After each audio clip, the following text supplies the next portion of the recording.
እንድሰማ መጀመሪያ ዘምር መዝሙሩን ዘምር የድንግል ማርያም ስም ተነስቷል እዛ ውስጥ እያልኩ ነው ስሟ ተነስቷል ነው ያላት መጽሐፍ ቅዱስ የማይላትን ነው ያላት ንገረኝ መዝሙሩን ዘምረው ነው ያልኩት ለመዝሙሩ አንተ ተዋውን ዝም ለምን ዘምር ይላል ለአንተ ነው እንደምዘምረው ለእግዚአብሔር እኮ ነው የምዘምረው ያኔ ዘምርልኝ አላልኩም መዝሙሩን ዘምርልኝ አሰማኸኝ አይደል አሰማኸኝ እኮ ህዝቡ ሰማ አይደል ደግማ አሰማ ኖ አያስፈልግም በቃ አንተ በእምነት ላፈርክበት ጉዳይ እኔ በግድ ፕራውዱን አለለ አትወጣው በእምነቱ ያፈረን ሰው ከነጋ ስሜትህን የማትቆጣጠር ከሆነ ስሜትህ ልክ እንደዚህ እንቆጣጠርልሃለን አሁን አንተ እያወራ ነው አይደል ማይክን ሚውት አድርገናል ኦኬ እኛ ስንፈቅድልህ ብቻ እንድትወራ ማድረግ እንችላለን ብራዘር ደጋግሜ እናገራለሁ ስሜታችሁን መቆጣጠር የማትችሉ ሰዎች እኔ ላይቭ ስትሪም ላይ እንዳመጡ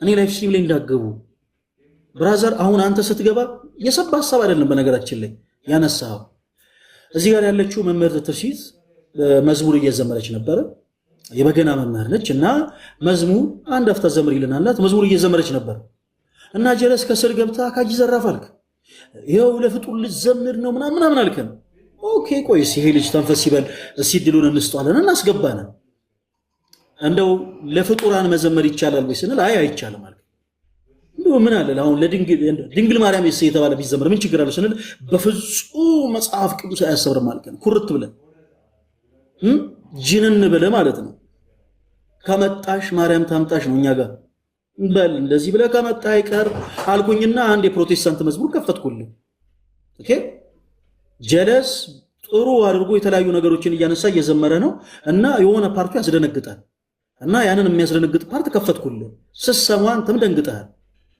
አሁን አንተ ሌላ አይነት ጭቅጭቅ ሌላ አይነት ንትርክ ጀመርክ ይሄ መገናኛ አይደለም ፕሮቴስታንቶች ወንድሞች ይቅርታ አድርጉልኝ ይሄ መገናኛ ሜክሲኮ ኃይሌ ጋር ምናምን እንደምትጮህ እዚህ ላይቭ ስትሪም ላይ አትጮሁ ፕሊዝ ይሄ እዚህ ጋር አትበለኝ ተረጋግተህ አሁንም ይኸውልህ ማይክን ስለከፈትክ አታወራ ቶንህን ቀንሰህ ስታወራ ነው ማደምጥ መጮህ አይቻልም እዚህ ተረጋጋና መዝሙሩ ላይ በደንብ ክብር እየተሰጠው ያለው ማን ነው መዝሙሩ ስለምንድነው ኮንተንቱ መዝሙሩ ያማከለው ምንድነው የሚለውን ትነግረናለህ አንተ ምክንያቱም የመዝሙሩ ባለቤቶች እኛ አይደለም ይሄ ፕሮቴስታንት መዝሙር ነው የመዝሙሩ ባለቤት አንተ ነህ መቼም ከባለቤቱ ያወቀ ምንድነው ይባላል አይደል ስለዚህ ስለ መዝሙሩ አንተ ታስረዳናል ከዛ በፊት ግን መዝሙሩን ዘምርልን በእምነትህ ማታፈር ከሆነ በመዝሙርህ ማታፈር ከሆነ ምን አለ መዝሙርህን ዘምርልን በእምነቱ ለሚያፈር ፕሮቴስታንት እድል ስለማንሰጥ ማለት ነው አሁን ማይክን ትከፍታለህ ቀጥታ መዝሙሩን ትዘምራለህ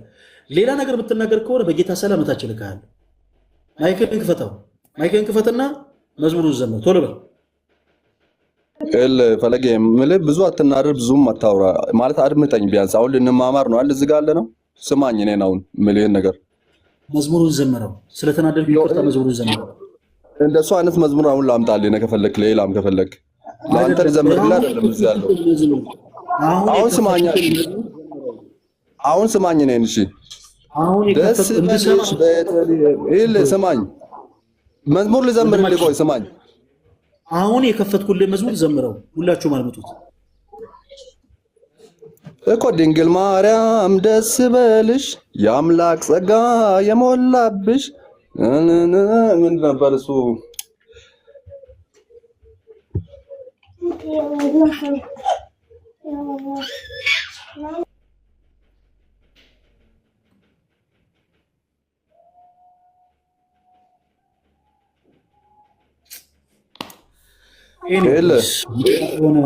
ለማለት ያክል ነው እሺ ወንድማችን ቀጥል እየሰማን ነው መዝሙሩን እየዘመርክልን ነበር ዘምርልን እምልህ ማርያም ተጠቅሳለች መዝሙሩ ውስጥ እያልኩ ነው ማርያም መዝሙሩ ውስጥ ተጠቅሳለች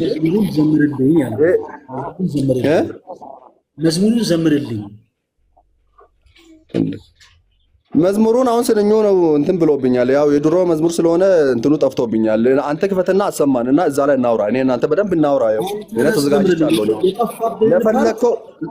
ለፈለከው ጉዳይ ተዘጋጅቻለሁ አንድ ጊዜ ወንድማችን የጠፋህብን ፓርት እንደቀድሙ ዘለለው ዘምረው ስለነበረ አሁን እኮ ዘምረዋል ከእንደገና ዘምርልን እኔ መስማት ፈለኩኝ ዘምርልን ከእንደገና ድንግል ማርያም ደስ በልሽ የአምላክ ጸጋ የሞላብሽ ይላል እያለ ቀጥላል ማለት ነው። ምን እሺ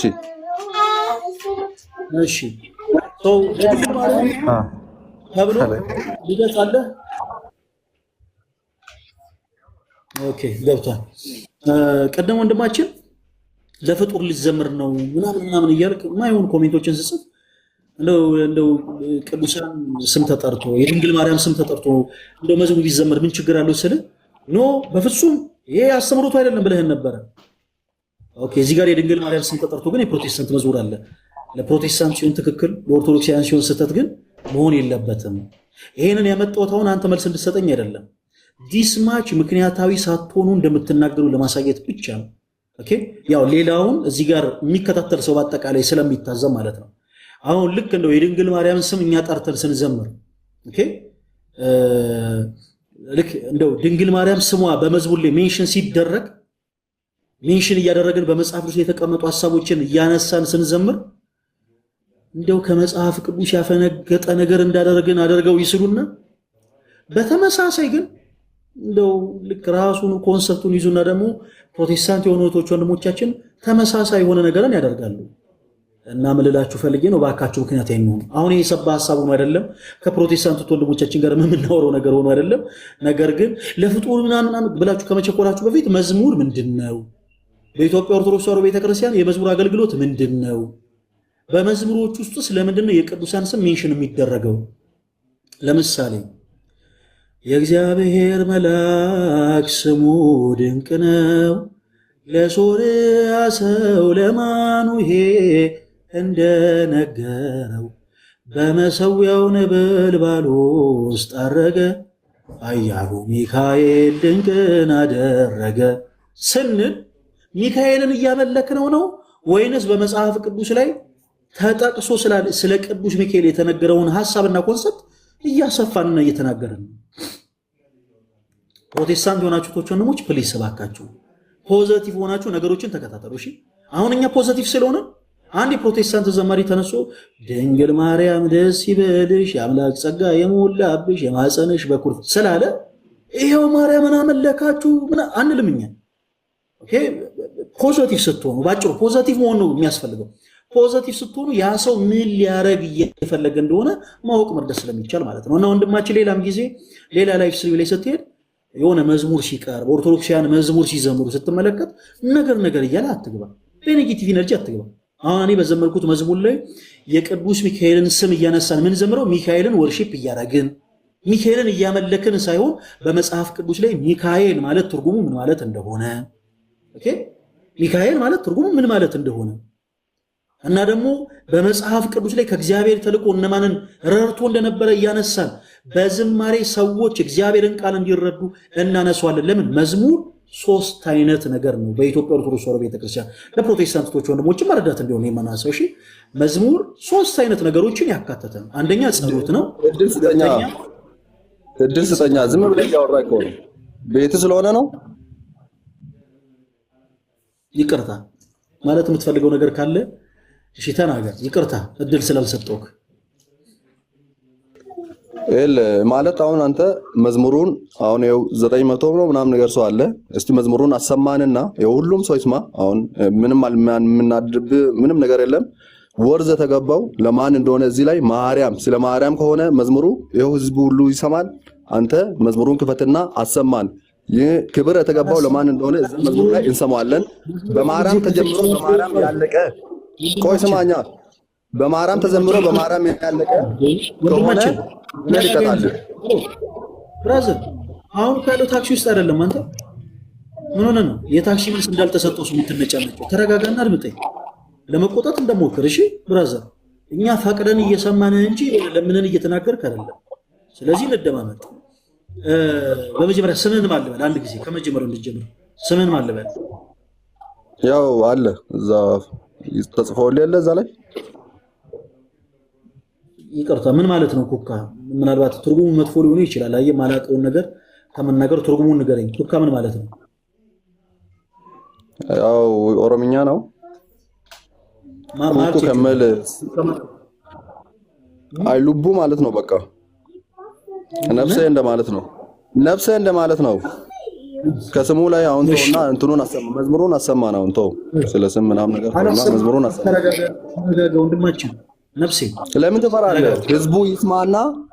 እኔ ፈሪ ስለሆንኩ ነው። በቃ እኔ ፈሪ ነኝ። አንተ ግን ተረጋጋ እሺ። አንተ ጀግና ነህ። አንተ ፈሪ አይደለም። አንተ ምንም ስለማትፈራ ተረጋጋ አንተ ብቻ። እኔ ፈሪ ነኝ ወንድማችን ነፍሴ። ነው እባክህን ተረጋጋ። እንደዘመርክ ራሱ ማስረጃ ትሰጠኛለህ። አሁን አንተ ለመላእክት ራሱ እንደዘመርክ እኮ ስጠኛው። እሺ የኔ አባት ክርስቲያን ነኝ። ኦኬ ምንም እንዳታስብ ለሱ ግን ተረጋጋ። ማስረጃ ብራዘር እኮ እንድናወራ ተረጋጋ። ከሙሉ ወንጌል እንኳን ደህና መጣሁ። እንኳን ደህና ቆየኝ። የፍጡራን ስም ተጠርቶ መዝሙር ይዘመራል ወይንስ አይዘመርም ስንል ምን ብለህ ነበር የመለስክልን? ለፍጡራን አይዘመርም፣ ተዘምሮ አያውቅም። ተዘምሮ ማያውቅም።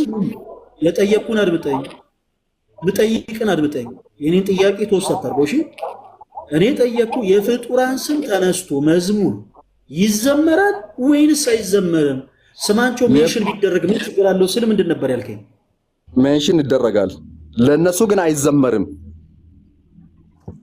ወንድማችን ነፍሴ ፕሊስ፣ አሁን ነገሮችን አሁን ጥሩ እየተግባባን ስለሆነ አንተ የሚጠበቀው መረጋጋት ብቻ ነው። ስማቸው ሜንሽን ይደረጋል ወይስ አይደረግም ስለ መጀመሪያ ላይ መለስክልኝ መልስ ነበረ። አሁን ጥሩ አሻሽለዋል። አይ ቲንክ ምንም አላሻሻልኩኝም። ግልጽ አድርጌ ልንገርህ፣ አላሻሻልኩም አይደለም። ለፍጡራን ይዘመራል አይዘመርም ነው ያልከኝ። ሜንሽን ይደረጋል አላልከኝም። ለምን ተዋሻለህ? ውሸታም ስለሆንኩ ነው። ይቅርታ። ልደት አለ? ለምን ተዋሻለህ? ውሸታም ስለሆንኩ ነው። ይቅርታ። ለፍጡራን ይዘመራል አይዘመርም አልከኝ። አይዘመርም አልኩ። ሜንሽን ይደረጋል ሜንሽን አይደረግም ብለህ አልጠየቀኝም። ሜንሽን ይደረጋል ሜንሽን ይደረጋል ወይንስ አይደረግም? ስማቸው ይደረጋል። አድምጠኝ። እኔ ያልኩህን እኮ ስለማስቀር ልናገር። ወንድማችን ነፍሴ ለምንድን ነው የምትናደደው? ይኸውልህ ቁጣ ምናምን አሁን እዚህ ላይ አያስፈልግም። ነገሮችን በመግባባት አሁን እኔ አንተ ምንም አታስቀርብኝ፣ እኔ ምንም አላስቀርብህ።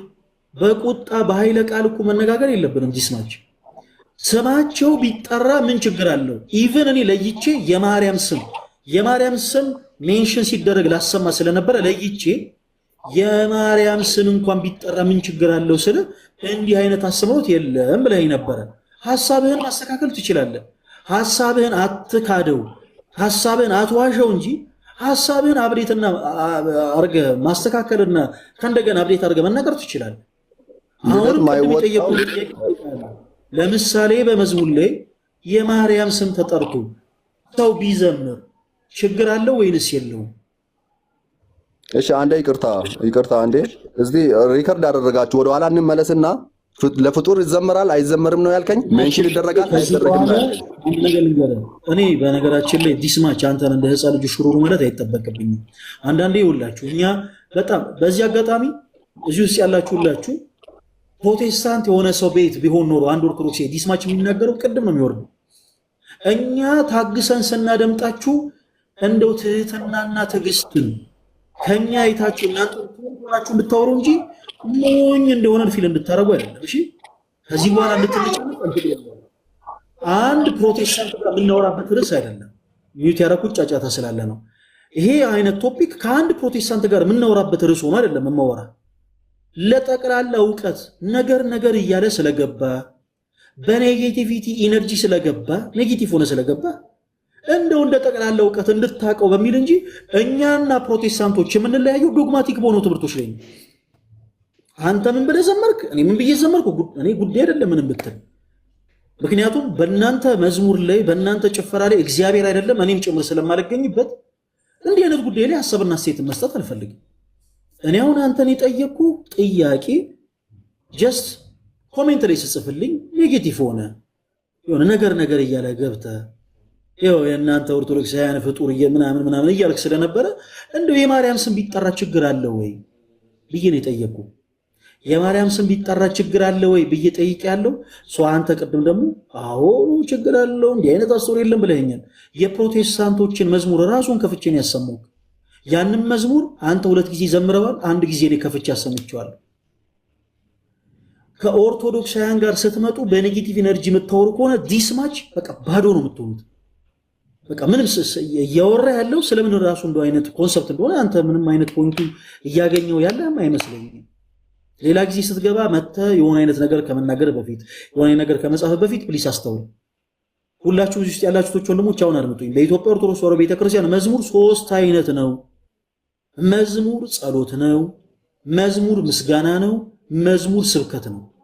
ስብከት ነው ማለት በመጽሐፍ ቅዱስ ከዘፍጥረት እስከ ዮሐንስ ላይ የተጻፉ ኦኬ፣ ስለ አብርሃም ደግነት፣ ስለ ኢዮብ ትዕግስት፣ ስለ ሁሉ በመጽሐፍ ቅዱስ ላይ የተጻፉ ስለ ሐዋርያትም ጭምር ኦኬ፣ ሐዋርያት ስለ ክርስቶስ ብለው ስለ መቀላታቸው ቆዳ ነፍሰሱ ስለ ሁሉም ነገር በአጠቃላይ መጽሐፍ ቅዱስን እየዳሰሰ በመዝሙር እንናገራለን። ኦኬ፣ የሐዋርያትን ተጋድሎ እንመሰክራለን። ይህ ማለት ግን ክርስቶስን ረስተን እነሱን እናመልካለን ማለት ነው ወይ? በፍጹም አይደለም። እንዲህ የሚባል ነገርም በኢትዮጵያ ኦርቶዶክስ ተዋሕዶ ቤተክርስቲያን አስተምሮ የለም። ስለ ቅዱስ ጳውሎስ ስሙን እያነሳን ስንዘምር ክርስቶስን ረስተን ጳውሎስን እያመለክን ሳይሆን በጳውሎስ ሕይወት የከበረውን ክርስቶስን እያገነንን ነው። አሁን ሌላ ጊዜ በኔጌቲቭ ኤነርጂ እንዳትገባ ነው እንዲህ ብዬ እየነገርኩ ያሉት ለሌሎቻችሁ። እሺ ስትገቡ ነገር አይበላችሁ ፕሊዝ። የቅዱስ ጴጥሮስ ስም ሲነሳ ክርስቶስን ረስተን ጴጥሮስን እያገነንን ጴጥሮስን እያመለክን ሳይሆን በጴጥሮስ ሕይወት የከበረውን የቤተ ክርስቲያናችን ራስ የሆነውን አልፋና ኦሜጋ ክርስቶስ ኢየሱስን እያሰብንና እርሱን እያመሰገንን ነው። በእርሱ ሕይወት የከበረው የጻድቅ ሰው ጸሎት ኃይልን ያደርጋል። በጣም የምወደው የዘማሪ ገብረ ዮሐንስ መዝሙር ነው። እዛ መዝሙር ላይ በአጠቃላይ የሐዋርያቱ ተጋድሎ ሁሉ ይዳሰሳል። ከየት ላይ መጥቶ? መጽሐፍ ቅዱስን መሰረት አድርገን በመጽሐፍ ቅዱሳችን ላይ ያለውን ኮንሰፕት ዘማሪው እያነሳ የሚናገረው ግን እነርሱን ወርሺፕ ሊያደርግ እነርሱን ሊያመሰግን አይደለም። በፕሮቴስታንቱ ቤት የዘማሪያን ስም ራሱ እየተጠራ እንደሚዘምር ታውቃላችሁ። ኤፍዬ መገና፣ ቢንዬ መገና ይባባላሉ። ጉዳያችን አይደለም። እንደ ትምህርት አሁን እኛ አንድ ፕሮቴስታንትን አምጥተን እናንተ ዘማሪውን ራሱ ጠርታችሁ ዘመራችሁ እኔ ጉዳይ አይደለም።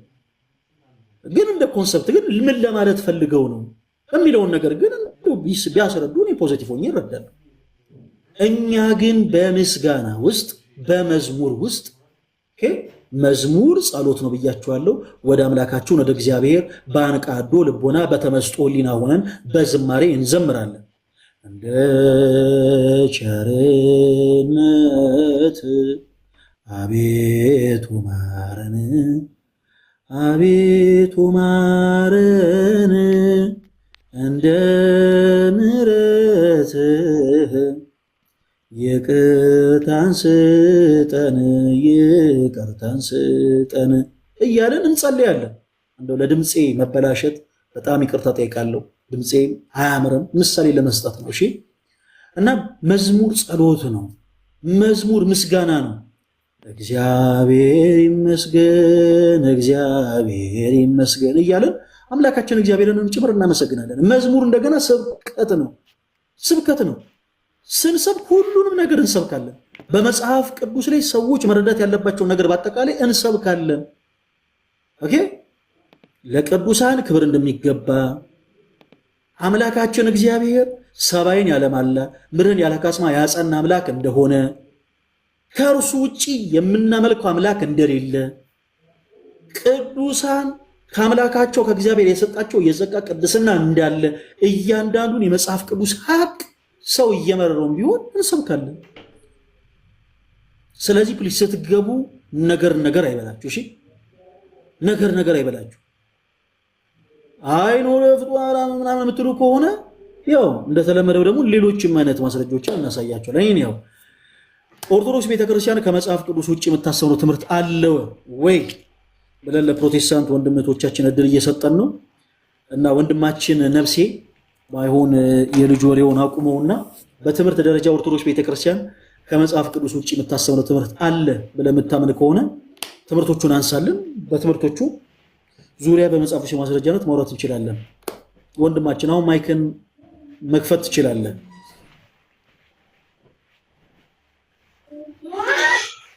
እሺ አመሰግናለሁ። ከመጽሐፍ ቅዱስ ውጭ የምታሰብረው ትምህርት አለ ብለህ ታምናለህ? አሸን ነው አሸን። በጣም በጣም ብዙ ይሄን ያክል አሸን ተብሎ የሚጠራ አይ እንዴ አታውቅም እንዴ? እስኪ ዘርዝርልን ትምህርቶች። ኦርቶዶክስ ቤተክርስቲያን ከመጽሐፍ ቅዱስ ውጭ የምታስተምራቸውን ትምህርቶች ዘርዝርልን እንዳለ አሸን ያልካቸውን እኔ መስማት እፈልጋለሁ። ትምህርቶቹ ይሄ ትምህርት እንዳለ ከመጽሐፍ ቅዱስ ውጭ ነው በለን ዘርዝርልን። እሺ ቆይ ርዕሱን ግን ለምን ለመቀየር ፈለግ? የተነሳውን አሁን ሀሳብ ርዕሳችን ይሄ ነው። ለመጨረሻ ጊዜ ነው እድል የምሰጥ፣ ካልሆነ ታች ትወርዳለህ። ቶሎ በል። ርዕሱ የምትናገር ከሆነ ርዕሱ፣ ካልሆነ ታች።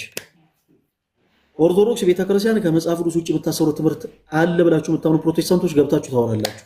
ከዛ ውጭ ፕሊስ የልጅ ወሬ የምናወራ ከሆነ ግን እኔ ለዛ ታይም የለኝም። ሆሴ የሚል አካውንት ይሰማል። ወንድማችን ኩካ ማስረጃ አለኝ የምትል ከሆነ አንድ ቁጥር ጻፍ። እንደምን አለ? እሺ ሰላም፣ እግዚአብሔር ይመስገን። እንዴ አንድ ጥያቄ ነው። ሆሴያ ሆሴያ። እሺ ከየት ቤተ እምነት ላይ መጣኸው? እኔ ኦርቶዶክስ ነኝ፣ ግን አንዳንድ ጥያቄ አለ። እንትኖች አሕዛብ ጋራ ምናምን ገብቼ ሙስሊሞች ጋራ አከራከራለሁና የሚያነሱብኝ ጥያቄ አለ። አንዳንድ ማለት አሁን ለምሳሌ ከገድላት ምናምን እያነሱ አሁን ስላሴ ጠላ ጠጣ የሚል አለ። ሌላው ደግሞ እንደ እንቁ ስላሴ ተዋጡ የሚባል ነገር አለ። መጥቁራ ወደ ገነት ገባ ምናምን የሚባሉ ነገሮች አስተምሮች አሉና እኔ የዛን ሰዓት ላይ እኔ አልቀበለውም ብያለሁ። እነዚህን ሐሳቦች ከመጽሐፍ ቅዱስ ውጪ ናቸው ብዬ አልቀበልም ብያቸዋለሁ። እነዚህን ማለት ገድላቱን ሳይሆን እነዚህን ሐሳቦች አልቀበልም ብዬ እየተከራከርኳቸው ነበርና ሌሎች ጋርም የኦርቶዶክስ እንትኖች ጋርም ገብቼ ስጠይቅ ምን ብለውኛል? ይሄ እንትን ቀኖናን እንትን ዶግማና ቀኖና የሚባል ነገር አለ አሉ እና ቀኖናው ዶግማ ስላልሆነ እንትን ነው በቃ ዶግማ ወጥ ያልሆነ ህግ እንትን ቀኖና የሚሻር ነገር ነው አሉ። እንደዛ ስለሆነ በእሱ ሐሳብ ትንሽ ብትልና ሁለተኛው ደግሞ ጥያቄ ሆሴያ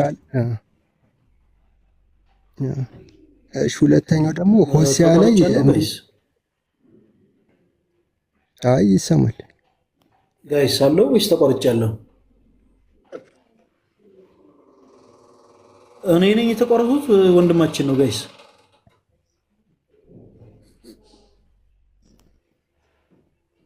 ይሰማል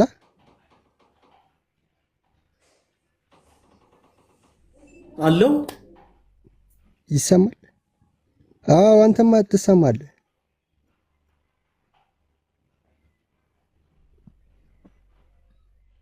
እኔ የተቋረጥኩት ወይስ ወንድማችን ነው? እሺ ወንድማችን አለ? አዎ አለው፣ ይሰማል። እሺ በመጽሐፍ ቅዱስ የማስረጃነት ኦርቶዶክስ ቤተክርስቲያን ከመጽሐፍ ቅዱስ ውጪ የምታስተምራቸው ትምህርቶች አሉ አሳያለሁ ብላ ቁጥር ጽፋል። ኢንቫይት ልኬልሃለሁ፣ ግባ። እንደው ወደ ጉዳዩ ከመግባታችን በፊት ሁለት ነገሮችን ላስቀድም። አንድ ወንድማዊ ምክር ላስቀድም፣ ከዛ አንድ ደግሞ ጥያቄ ላስቀድም። ኦርቶዶክሳዊ ነው ወንድማችን። ኦኬ፣ በቅዳሴያችን ጊዜ ስንት መጽሐፍቶች ይነበባሉ? ቅዳሴ ላይ አሉ። አይ አስቀድሳለሁ፣ ግን እንትን ወንጌል ስንት መጽሐፍቶች? ከብዙዎቹ እንደው ስንት መጽሐፍቶች ወደ ስንት አካባቢ ይሆናሉ? ማህሌት ምናምን አለ። አሁን ሌሊት 9 ጠዋት ላይ ወደ 12 ሰዓት አካባቢ ሰዓታት ምናምን አሉ እነዚህ ቅዳሴ።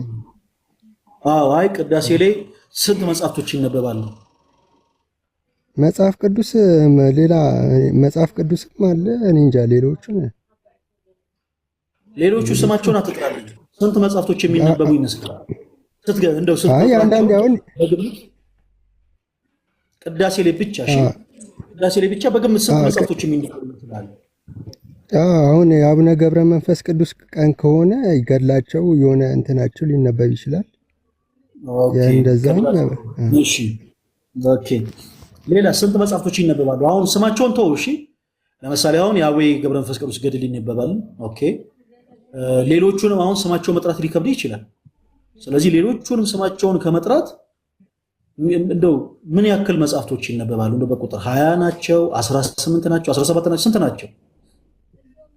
ቅዳሴ ኦኬ፣ ቅዳሴ ላይ እኔ እንጃ። እኔ መጽሐፍ ቅዱስ ገላት እነዚህ አንዳንድ ወይም 2-3 ገላት ሊነበብ ይችላል።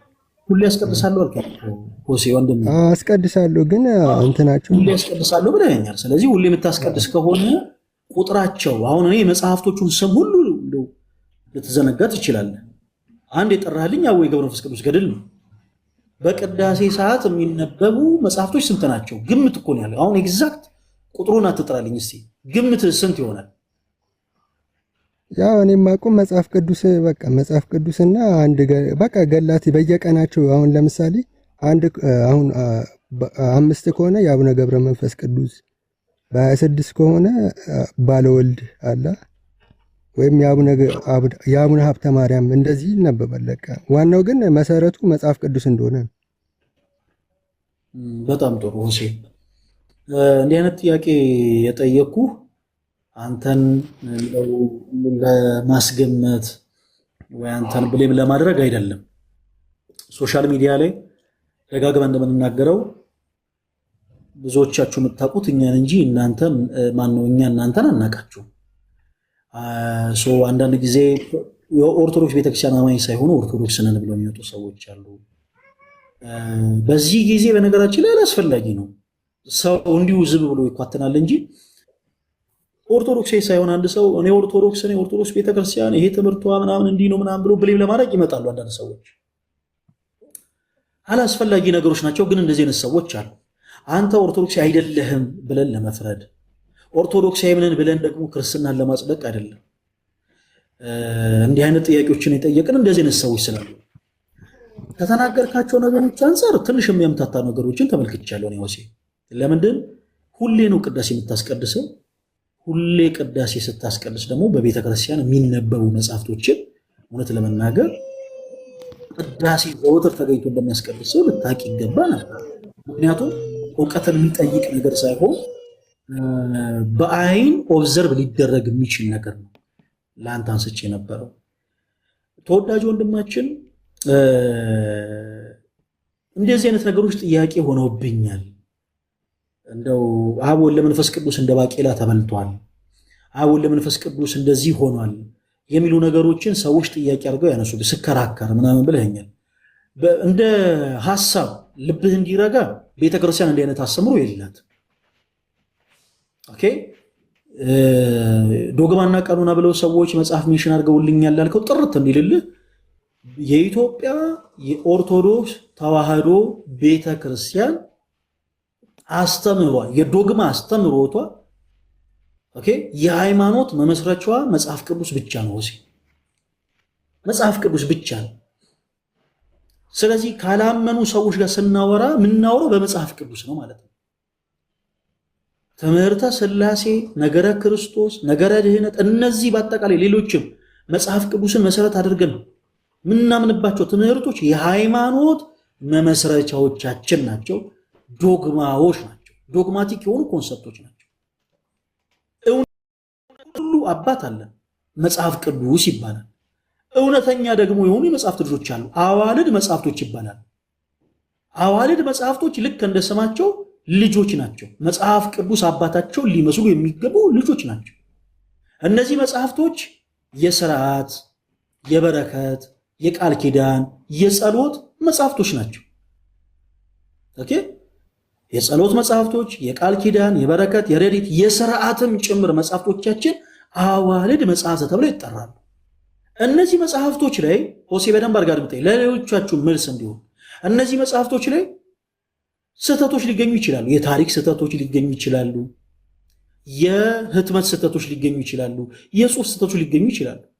ለምሳሌ በቤቶቻችሁ ብዙዎቻችሁ በምትጸሉት የውዳሴ ማርያም ጸሎት መጽሐፍ ላይ ብዙ ጊዜ ከለመዳችሁት ቃል ውጪ አዲስ የሆነ ህትም ታገኙበታላችሁ። እንዲህ አይነት ነገሮች የህትመት ስህተቶች ይባላል። ከህትመት ስህተት የሚገቡ ቃላቶች ሊኖሩ ይችላሉ።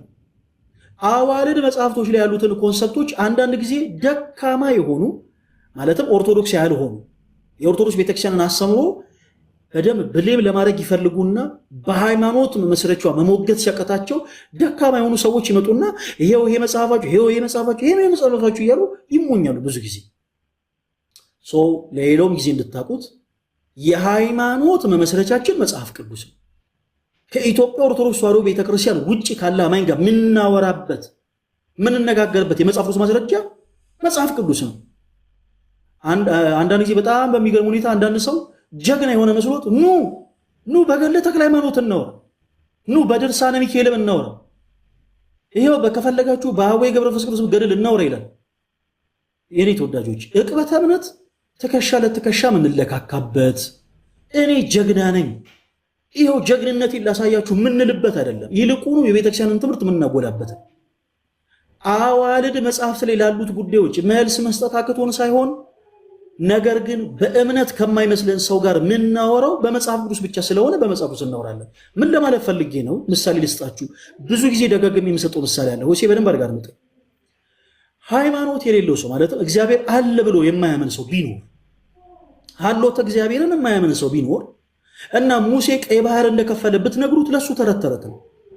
የምትነጋገሩት ንግግር ሰማይና ምድር ይሆናል ማለት ነው። በቃ በጣም ፈጽሞ ማይገናኝ ሰማይና ምድር ይሆናል። ሙሴ ቀይ ባህር እንደከፈለ ብትነግሩት፣ ኢያሱ በገባዖን ሰማይ ላይ ፀሐይን 5 ዓመት እንዳቆመ ብትነግሩት፣ ኢየሱስ ክርስቶስ ሞትን ድል አድርጎ እንደተነሳ ብትነግሩት፣ ጴጥሮስና ጳውሎስ በኢየሱስ ክርስቶስ ስም በጥላቸው እየተራመዱ ድውያንን እንደፈወሱ ብትነግሩት ለዛ ሰው ተረተረትም ምንም ብትሉት ተረተረትም። ምክንያቱም በመጀመሪያ ያ ሰው ምን አላመነም? ሀሎተ እግዚአብሔርን አላመነም። ስለዚህ በመጀመሪያ ትልቁ ልዩነታችሁ ላይ ነው፣ ትልቁ ክፍተት ላይ ነው ስራ መስራት ያለባችሁ። በስራ ገበታችሁ፣ በትምህርት ቦታችሁ ከተለያየ ቤተ እምነት ጋር ምናልባት የቤተ ክርስቲያንን ትምህርት ለመመለስ ለማስረዳት የምትሞክሩ እህቶች ወንድሞች ካላችሁ የሚበረታታ ነው። ነገር ግን በመጀመሪያ የሚቀድም ነገር ወንድሜ ምክር ልሰጥ እፈልጋለሁ ያልኩት የትኛውን ፓርት መሰለ? የቤተ ክርስቲያንን ትምህርት ሳናቅ ብዙ ሳንረዳ መልስ ለመስጠት ባንል ጥሩ ነው። የቤተ ክርስቲያንን መሰረታዊ ትምህርት እንደው ብንማር መልካም። ሁላችሁም የቤተ ክርስቲያናችሁ አምባሳደሮች ናችሁ። በዚህ አጋጣሚ እነ ፈለገ አትናቴዎስ ብቻ ናቸው ስለ ቤተ ክርስቲያን ትምህርት መናገር ያለባቸው የሚባል ነገር የለም። እሺ፣ እንዲህ ብሎ የሚያሸማቀቃችሁን ሰው እንዳትሰሙ። ሁላችሁም ለቤተ ክርስቲያናችሁ አምባሳደሮች ናችሁ። በአረብ ሀገራት ላይ ያላችሁ እህቶቻችን በምትሰሩበት ቤት እናንተ ለቤተ ክርስቲያናችሁ አምባሳደር ናችሁ። በሩቅ ምስራቅ ያላችሁ እህት ወንድሞቻችን በምትሰሩበት ቦታ በምትነግዱበት ቦታ እናንተ የቤተ ክርስቲያን አምባሳደሮች ናችሁ። በየትኛውም ዓለም ላይ ያላችሁ እህት ወንድሞቻችን የቤተ ክርስቲያን አምባሳደሮች ናችሁ። ኢትዮጵያ ውስጥ ሆናችሁ ተማሪ ሆናችሁ ኮሌጅ ውስጥ ያላችሁ ሃይስኩል ያላችሁ እህቶች ወንድሞች የቤተ ክርስቲያን አምባሳደሮች ናችሁ። ጥያቄ ሲነሳ እስኪመጣ ዲያቆን እስኪመጣ እነ ፈለገ አትናቴዎስ እስኪመጡ መጠበቅ የለባችሁ። መጠበቅ እንዳይኖርባችሁ ምን ማድረግ አለባችሁ? ቅዱስ ጳውሎስ ሁልጊዜ ተዘጋጅታችሁ ኑሩ ይላል። ስለዚህ ቢያንስ የተወሰኑ ነገሮችን ልታነቡ እና ልትረዱ ይገባል። መልስ ከመስጠታችን በፊት ስለ እምነታችን ዲፌንድ ከማድረጋችን በፊት ዕቅበተ እምነት አገልግሎት እስከ መግባታችን በፊት የተወሰኑ ነገሮችን ልናቅ ልንረዳ ይገባል። እንደ ሐሳብ ግን ለሌላውም ጊዜ እንድታውቁት በቤተ ክርስቲያን አስተምሮ የሃይማኖት መሰረቶቻችን መጽሐፍ ቅዱስ ነው። አዋልድ መጽሐፍት ደግሞ የቃል ኪዳን፣ የረድኤት፣ የበረከት፣ የጸሎት እና ደግሞ የሥርዓት መጽሐፍቶቻችን ናቸው። አዋልድ መጽሐፍት የሥርዓት መጽሐፍቶችን ጭምር ናቸው። እነዚህ መጽሐፍቶቻችን ላመኑ ሰዎች የተዘጋጁ ናቸው። ሁላችሁም በደንብ ተከታተሉ። እነዚህ የሥርዓት መጽሐፍቶች፣ እነዚህ አዋልድ የምንላቸው መጽሐፍቶች ላመኑ ሰዎች የተዘጋጁ ናቸው። ስለ ነጠላ አለባበስ፣ ኦኬ፣ ስለ ከበሮ፣ ስለ በገና ካላመነ ሰው ጋር የመዳረቅ ግዴታ የለባችሁም። እነዚህ መጽሐፍቶች፣ እነዚህ አዋልድ መጽሐፍቶች የተዘጋጁት፣ እነዚህ የሥርዓት መጽሐፍቶች የተዘጋጁት ላመኑ ሰዎች ነው። ካላመነ ሰው ጋር በመጀመሪያ የምንግባባው በመጽሐፍ ቅዱስ ነው። በአጭሩ ግን አዋልድ መጽሐፍት ላይ ቅድም እንዳልነው አልፎ አልፎ ቤተክርስቲያን ከህትመትም ከተለያዩ ጉዳዮች አንጻር ስህተቶች ሲገኙ ታርማለች። ለምሳሌ በቅርቡ እንደምታውቁት በደብረ ሊባኖስ ገዳም ያሉ የመጽሐፍት መምህር የሆኑት ሊቅ በገድለ መጥምቀ ዮሐንስ መጥምቀ መለኮት ቅዱስ ዮሐንስ ገድል ላይ ስህተቶች ስለተገኙ የሊቃውንት ጉባኤ እንዲያርመውና ለቅዱስ ሲኖዶስም ውሳኔ እንዲሰጥበት አስረክበዋል። ያም መጽሐፍ በአጠቃላይ ለቤተክርስቲያን ልጆች በአጠቃላይ ተነግሮ እርማት እየተሰጠውና እየተስተካከለ ይገኛል። እና እንዲህ አይነት ጉዳዮች ላይ ልትጨነቁ አይገባም ለማለት ያክል ነው። ሆሴ በርታ። ሌሎችም ጥያቄዎች ሲኖሩ ጥያቄ ሲፈጠርብኝ ሀገር ብቅ በል። ነገር ግን እንደ ወንድም የምነግርህ አሁን ዛሬ ጀመርካት ነገር ነገ ትልቅ ቦታ ትደርሳለች። ፈለገ አትናቴዎስ በዚሁ አይነት ኮንዲሽን አይቀጥልም። እነ ልደት በዚሁ አይነት ኮንዲሽን ላይቀጥሉ ይችላሉ። እግዚአብሔር ያበርታል። ብንቀጥል ደስ ይለናል።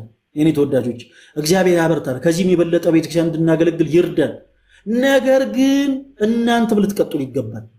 ሆሴ ወንድማችን ዛሬ የጀመርካት ይቺ ነገር ነገ ታድግና ለብዙዎች ትተርፋለህ። እሺ በርታ። ወደኋላ እንድትሸማቀቅ አልፈልግም። ወንድማዊ ምክርን የሰጠው የበለጠ እንድትጠነክር ነው።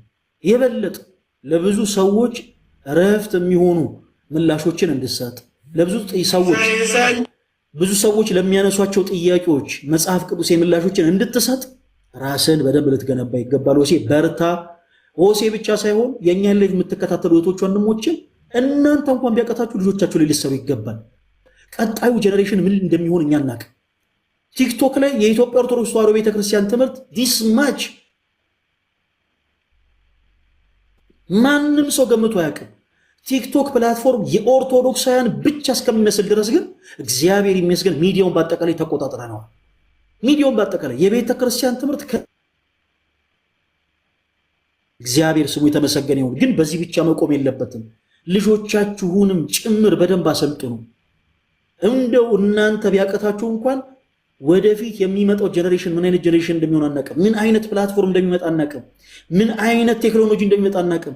ቴክኖሎጂውን የሚዋጅ ጠንካራ የሆነ ትውልድ እንዲፈጠር ልጆቻችሁ ላይ ስሩ። ጠንክሩ፣ በርቱ። ሆሴ እንወድሃለን። በርታሺ።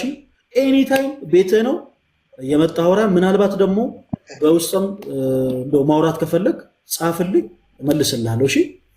እሺ፣ አመሰግናለሁ። በዚሁ አጋጣሚ ደግሞ እህታችን ትርሲት በረከትሽ ይደርብን።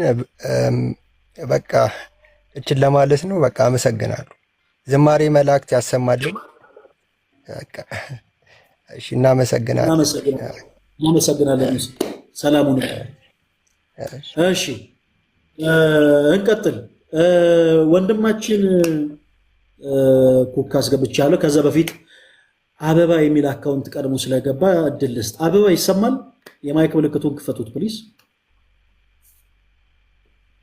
ቶሎ ቶሎ በሉ። ይሰማል። ሰላም፣ እንደምን አለሽ? እግዚአብሔር የተመሰገነ ይሁን። ሰላም ላንተ ይሁን። እዚህ ላላችሁ ሰላም። እኔ ከወንጌል አማኞች ክርስቲያን ነኝ። የሚባል እኮ ቤተ እምነት የለም። የወንጌል አማኞች የማህበር ስም ነው አበባዬ። እኔ ደግሞ የጠየቁሽ ቤተ እምነትሽን ነው። ፕሮቴስታንት እንድልህ ነው? አረ እኔ እንድትይኝ አይደለም። እኔ አሁን ሰው ከየት ቤተ እምነት ነው የመጣው ሲለኝ እንደዚህ እንድልህ ነው ማለት እኮ አይጠበቅብኝም። እምነቴን ነው መናገር ያለብኝ። እና አበባዬ እህታችን ከየት ቤተ እምነት እንደመጣሽ ንገሪን። ከቤሪያ የወንጌል አማኞች ቤተክርስቲያን። ምን አልሽ? ቤሪያ የወንጌል አማኞች ቤተክርስቲያን። ኦኬ፣ ከቤሪያ የወንጌላውያን አማኞች የሚለው ቤተ እምነት አይደለም ያልኩት። እንደው ከጥላቻ ተነስቼም አይደለም። ሁላችሁም የራሳችሁ ዌብሳይት ላይ ገብታችሁ ማየት ትችላላችሁ። የኢትዮጵያ ወንጌላውያን አማኞች የማህበር ስም ነው፣ የካውንስል ስም ነው። በዛ ውስጥ 64 አባል ቤተ እምነቶች አሉ። ከነዛ ውስጥ አንዱ ቤሪያ ዓለም አቀፍ ቤተክርስቲያን አንዱ። ቤሪያ አይ ቲንክ ኢንተርናሽናል ምናምን ይባላል። እና ሌሎችም ሀገር በቀል የሆኑ ቤተ እምነቶች አሉ በውስጡ። እነዚህ 64 ቤተ እምነቶች አንድ ላይ ክሬት ያደረጉት ማህበር እንጂ የቤተ እምነት ስያሜ አይደለም ለማለት ያክል ነው። ታችን እንኳን ደህና መጣሽ። ኦርቶዶክስ ቤተክርስቲያን ከመጽሐፍ ቅዱስ ውጪ የምታስተምረው ትምህርት አለ ብለሽ ታምኛለሽ? እታችን ቀጥታ ወደ ጥያቄው ከመግባት በፊት እኔ በራሴ ምክንያቱም የተጀመረ ጥያቄ ስለነ አንድ ነገር ልበል። አንድ እድል ስጠኝ። አንድ ሰከንድ እድል ስጠኝ። አንድ እድል ስጠኝ። ለምን እንደው ልንገርህ። አንተ ቆይ፣ ግድ የለህም። አንድ ሰከንድ እንደጋ እድል እንደሰጠኸው ሰው አንድ ሰከንድ ስጠኝ። 1 ሰከንድ ብዙ አላውቅም። እሱ ጋር ድምፅ አለ። ተደማምጠን እንነጋገር ዘንድ መቼም ሁላችንም ከ18 ዓመት በላይ ነን። ይቀጥል። እሺ ምን ይቀጥል ወንድሜ። ወን የምልህ ነገር ቢኖር ልልህ የወደድኩት አንተ እግዚአብሔር እንደረዳው ሰው ከብዙዎች አንዱ ሆነህ ፐብሊክ ፊገር እንደመሆንህና የቤተ እምነትህን ለቤተ እምነትህ ቃል አጋኖ እንደመሆንህ ብዙ ደግሞ በዚህ በሚዲያ ላይ ብዙ ጊዜ እኔ ሲጀመር ዛሬ ገና ነው ቤት የገባሁት። እድልም ስለሰጠኝ እግዚአብሔር ያክብርልኝ። እንደመሆንህ አንድ ርዕስ አንስተህ ሰው ጥያቄና መልስ ስታደርግ እድል መስጠትንና መደማመጥን ካንተ መማር እንፈልጋለን። ለምን ሌሎቹም ይማራሉ። አንድ ነገር በጠየቀው ጥያቄ ላይ ሰው መልስ ሳይሰጥህ የመልሱንም አቅጣጫ ሳያሲዝ አንዳንዴ በማጣደፍ አንዳንዴ ላለመናገር እድል በመስጠት የሚሸፈኑ ሰዓታቶች መልስም አይሆኑም፣ ሌላውንም አያስተምሩም። በጣም በአክብሮት ነው ይሄንን ልልም ወደው እዚህ ያሉትን ሰዎች ሁሉ በማክበር ማለት ነው። ስለዚህ እኔ የገባሁት ሼር ተደርጎልኝ ወንድማችን ኩካን ልታናግረው መዝሙር በምታሰማበት ሰዓት ነው የተዘመረው። ትክክለኛ መዝሙር ድንግል ማርያም ደስ ይበልሽ በሚለው ጉዳይ ላይ ነውና እሱ የሚበቃውን ያህል እድል ሳይናት ማትቆጣጠሪ ከሆነ ልክ እንደዚህ ይታረግሻለሁ። በመጀመሪያ ደረጃ አይ ዶንት ኖ ዲስ ማች ዙሪያ ጥብጥብ ለምን እንደሄድሽ አልገባኝም። ለመደማመጥ እንደማመጥ ማለት አይጠበቅብሽም። እኛ ስንናገር ማድመጥም በቂ ነው ለመደማመጥ። ሲቀጥል ለቤተ ክርስቲያን ቃል አጋኖ እንደሆነ መጠን ያልሽው ነገር እኔ አልገባኝም። ስለ መድኃኔዓለም እንዲህ አይነት ነገርም ሌላ ጊዜ አትጠቀሚ። የትኛውም አማኝ ለቤተ ክርስቲያኑ ቃል አጋኖ አይደለም። እኛ ኦርቶዶክሲያን ቃል አጋኖች አይደለንም። ወደ ፖይንቱ ስንገባ ርዕሳችን ኦርቶዶክስ ቤተክርስቲያን ከመጽሐፍ ቅዱስ ውጭ የምታስተምረው ትምህርት አለ ወይ ነው። በዚህ ርዕስ ብቻ ነው የምናወራው። እሺ አሁን እኔ ልክ እንደ ሻይና ቡና ፕሮግራም ሐሳብና አስተያየታችሁን እንድትናገሩ አይደለም የማስገባችሁ። የእናንተንም ሐሳብ አስተያየት ላደምጥ አይደለም የማስገባችሁ። ኦኬ እንዲህ አይነት ነገር ማውራት ከፈለግሽ አጣገብሽ ካለ ሰው ጋር አውሪ። አሁን በርዕሳችን መሰረት መቀጠል ከቸርሽ ግን እንቀጥል። ኦርቶዶክስ ቤተክርስቲያን ከመጽሐፍ ቅዱስ ውጭ የምታስተምረው ትምህርት አለ ብለሽ ታምኛለሽ ወይንስ አታምኚም ነው ርዕሱ። ምታምኚ ከሆነ ትቀጥያለሽ ለርዕሱ ዝግጁ ከሆንሽ። አይ ለርዕሱ ዝግጁ አይደለም ካልሽ በጌታ ሰላም ወደ ጉዳይሽ ትመለሻለሽ ማለት ነው። በርዕሱ ለሞራ ዝግጁ ነሽ እህታችን አበባ? አሁን ማይክሽን ከፍተሽ መናገር ትችያለሽ።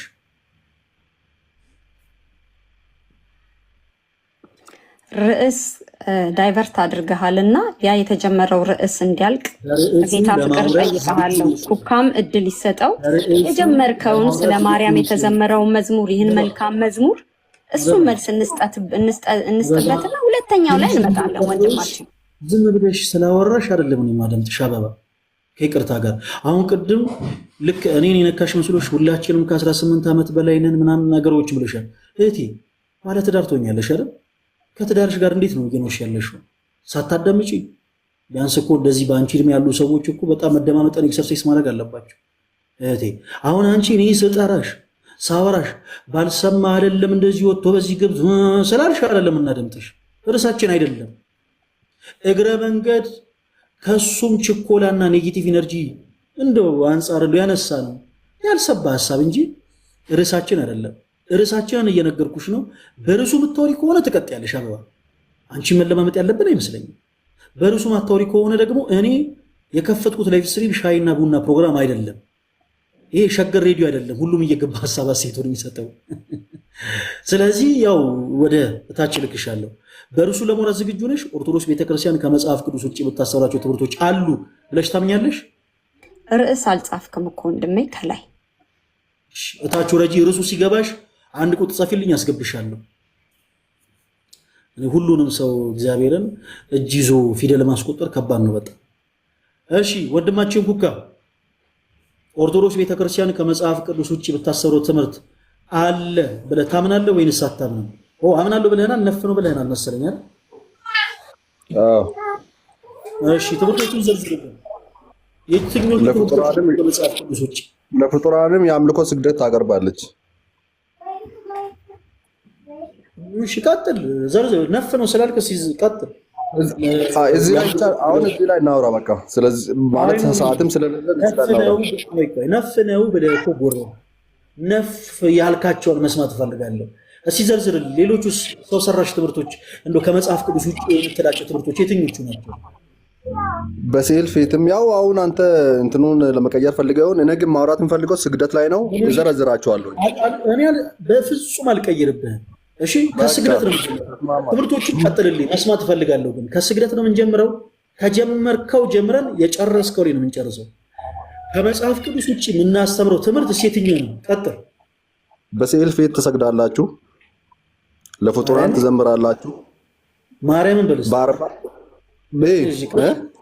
ቀጥል። ይቅርታ አይዞሽ ከኔ ጋር ነው ገጠምሽው ዛሬ። በስዕል ፊት ትሰግዳለህ፣ በስዕል ፊት ትዘምራለህ፣ ወደ ፍጡራን ትጸልያለህ፣ ትዘምርላችኋለህ። ቀጥታ ማለት ነው እግዚአብሔርን ሳታስገባ ለፍጡራን ትዘምራለህ። ለፍጡራን ትዘምር፣ ለማርያም ሲዘመር ለማርያም ብቻ ተዘምሮ ያልቃል። ለገብርኤል ሲዘመር ለገብርኤል ብቻ ተዘምሮ ያልቃል። ይሄ አምልኮት ነው አለ። መልስ ካልከኝ ከመጽሐፍ ቅዱስ እያጣቀስን እናያለን ማለት ነው። ሌላ ደግሞ ምን ነበረ?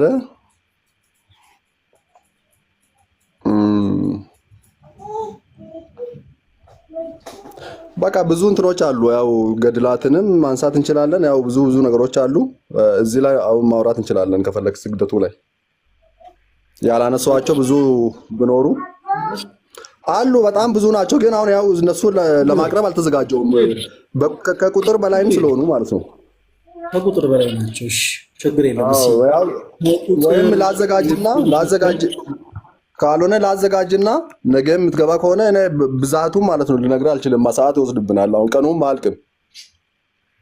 እኔ እውነት ለመናገር ነገም ላይቭ ስትሪም ይኖረኛል። ቀን 5 ሰዓት ላይ እገባለሁ እና እያንዳንዱን ሰው ሰራሽ የምትላቸውን ትምህርቶች በአጠቃላይ ይዘህ መምጣት ትችላለህ። ከመጽሐፍ ቅዱስ ኦርቶዶክስ ቤተክርስቲያን ከመጽሐፍ ቅዱስ ውጭ የምታሰባቸው ትምህርቶች ናቸው የምትላቸውን በአጠቃላይ ይዘህ ልትመጣ ትችላለህ። ምንም ችግር የለውም። አሁን ባነሳው ላይ ግን በደንብ አድርገን እናወራለን። እሺ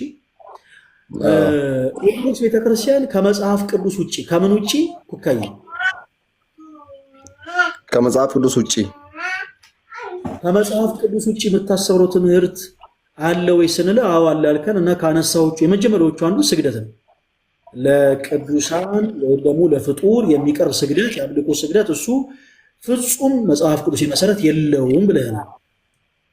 ስግደቱን ታምናለህ ኩካ? ምን አልከኝ? ስግደት ሁሉ አምልኮ ነው ብለህ ታምናለህ? አምልኮ ነው ብዬ አላምንም። በእርግጥ ያው እንትን ይላል እንጂ ይከፍላችኋል። ማን ነው የሚከፍላችሁ? ያው ስግደትን ያው ፕሩቭ ማድረግ እንችላለን። ስግደት ብለን መዝገበ ቃላት ላይ ማየት እንችላለን። መዝገበ ቃላት ይከፍላችኋል? እስቲ መዝገበ ቃላት ክፈትልን። እስቲ ካሜራህን ክፈተው። መዝገበ ቃላት በጣም ታነባለህ ማለት ነው። ክፈትልን እስቲ ካሜራህን በትልቁ አድርገኝ እና መዝገበ ቃላት በትልቁ አድርገኝ። አንተ ነህ የምታነበው። እሺ ነው ያነባለሁ፣ ችግር የለውም። ክፈትልን መዝገበ ቃላት።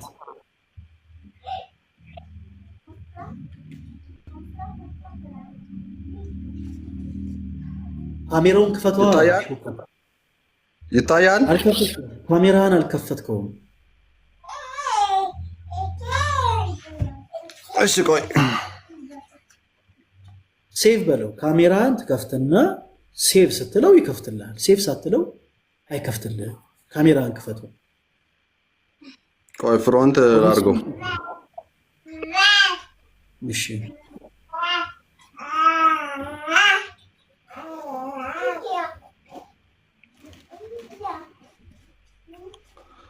እሺ አንብበው እንግዲህ። አሁን የቱ ጋር ነው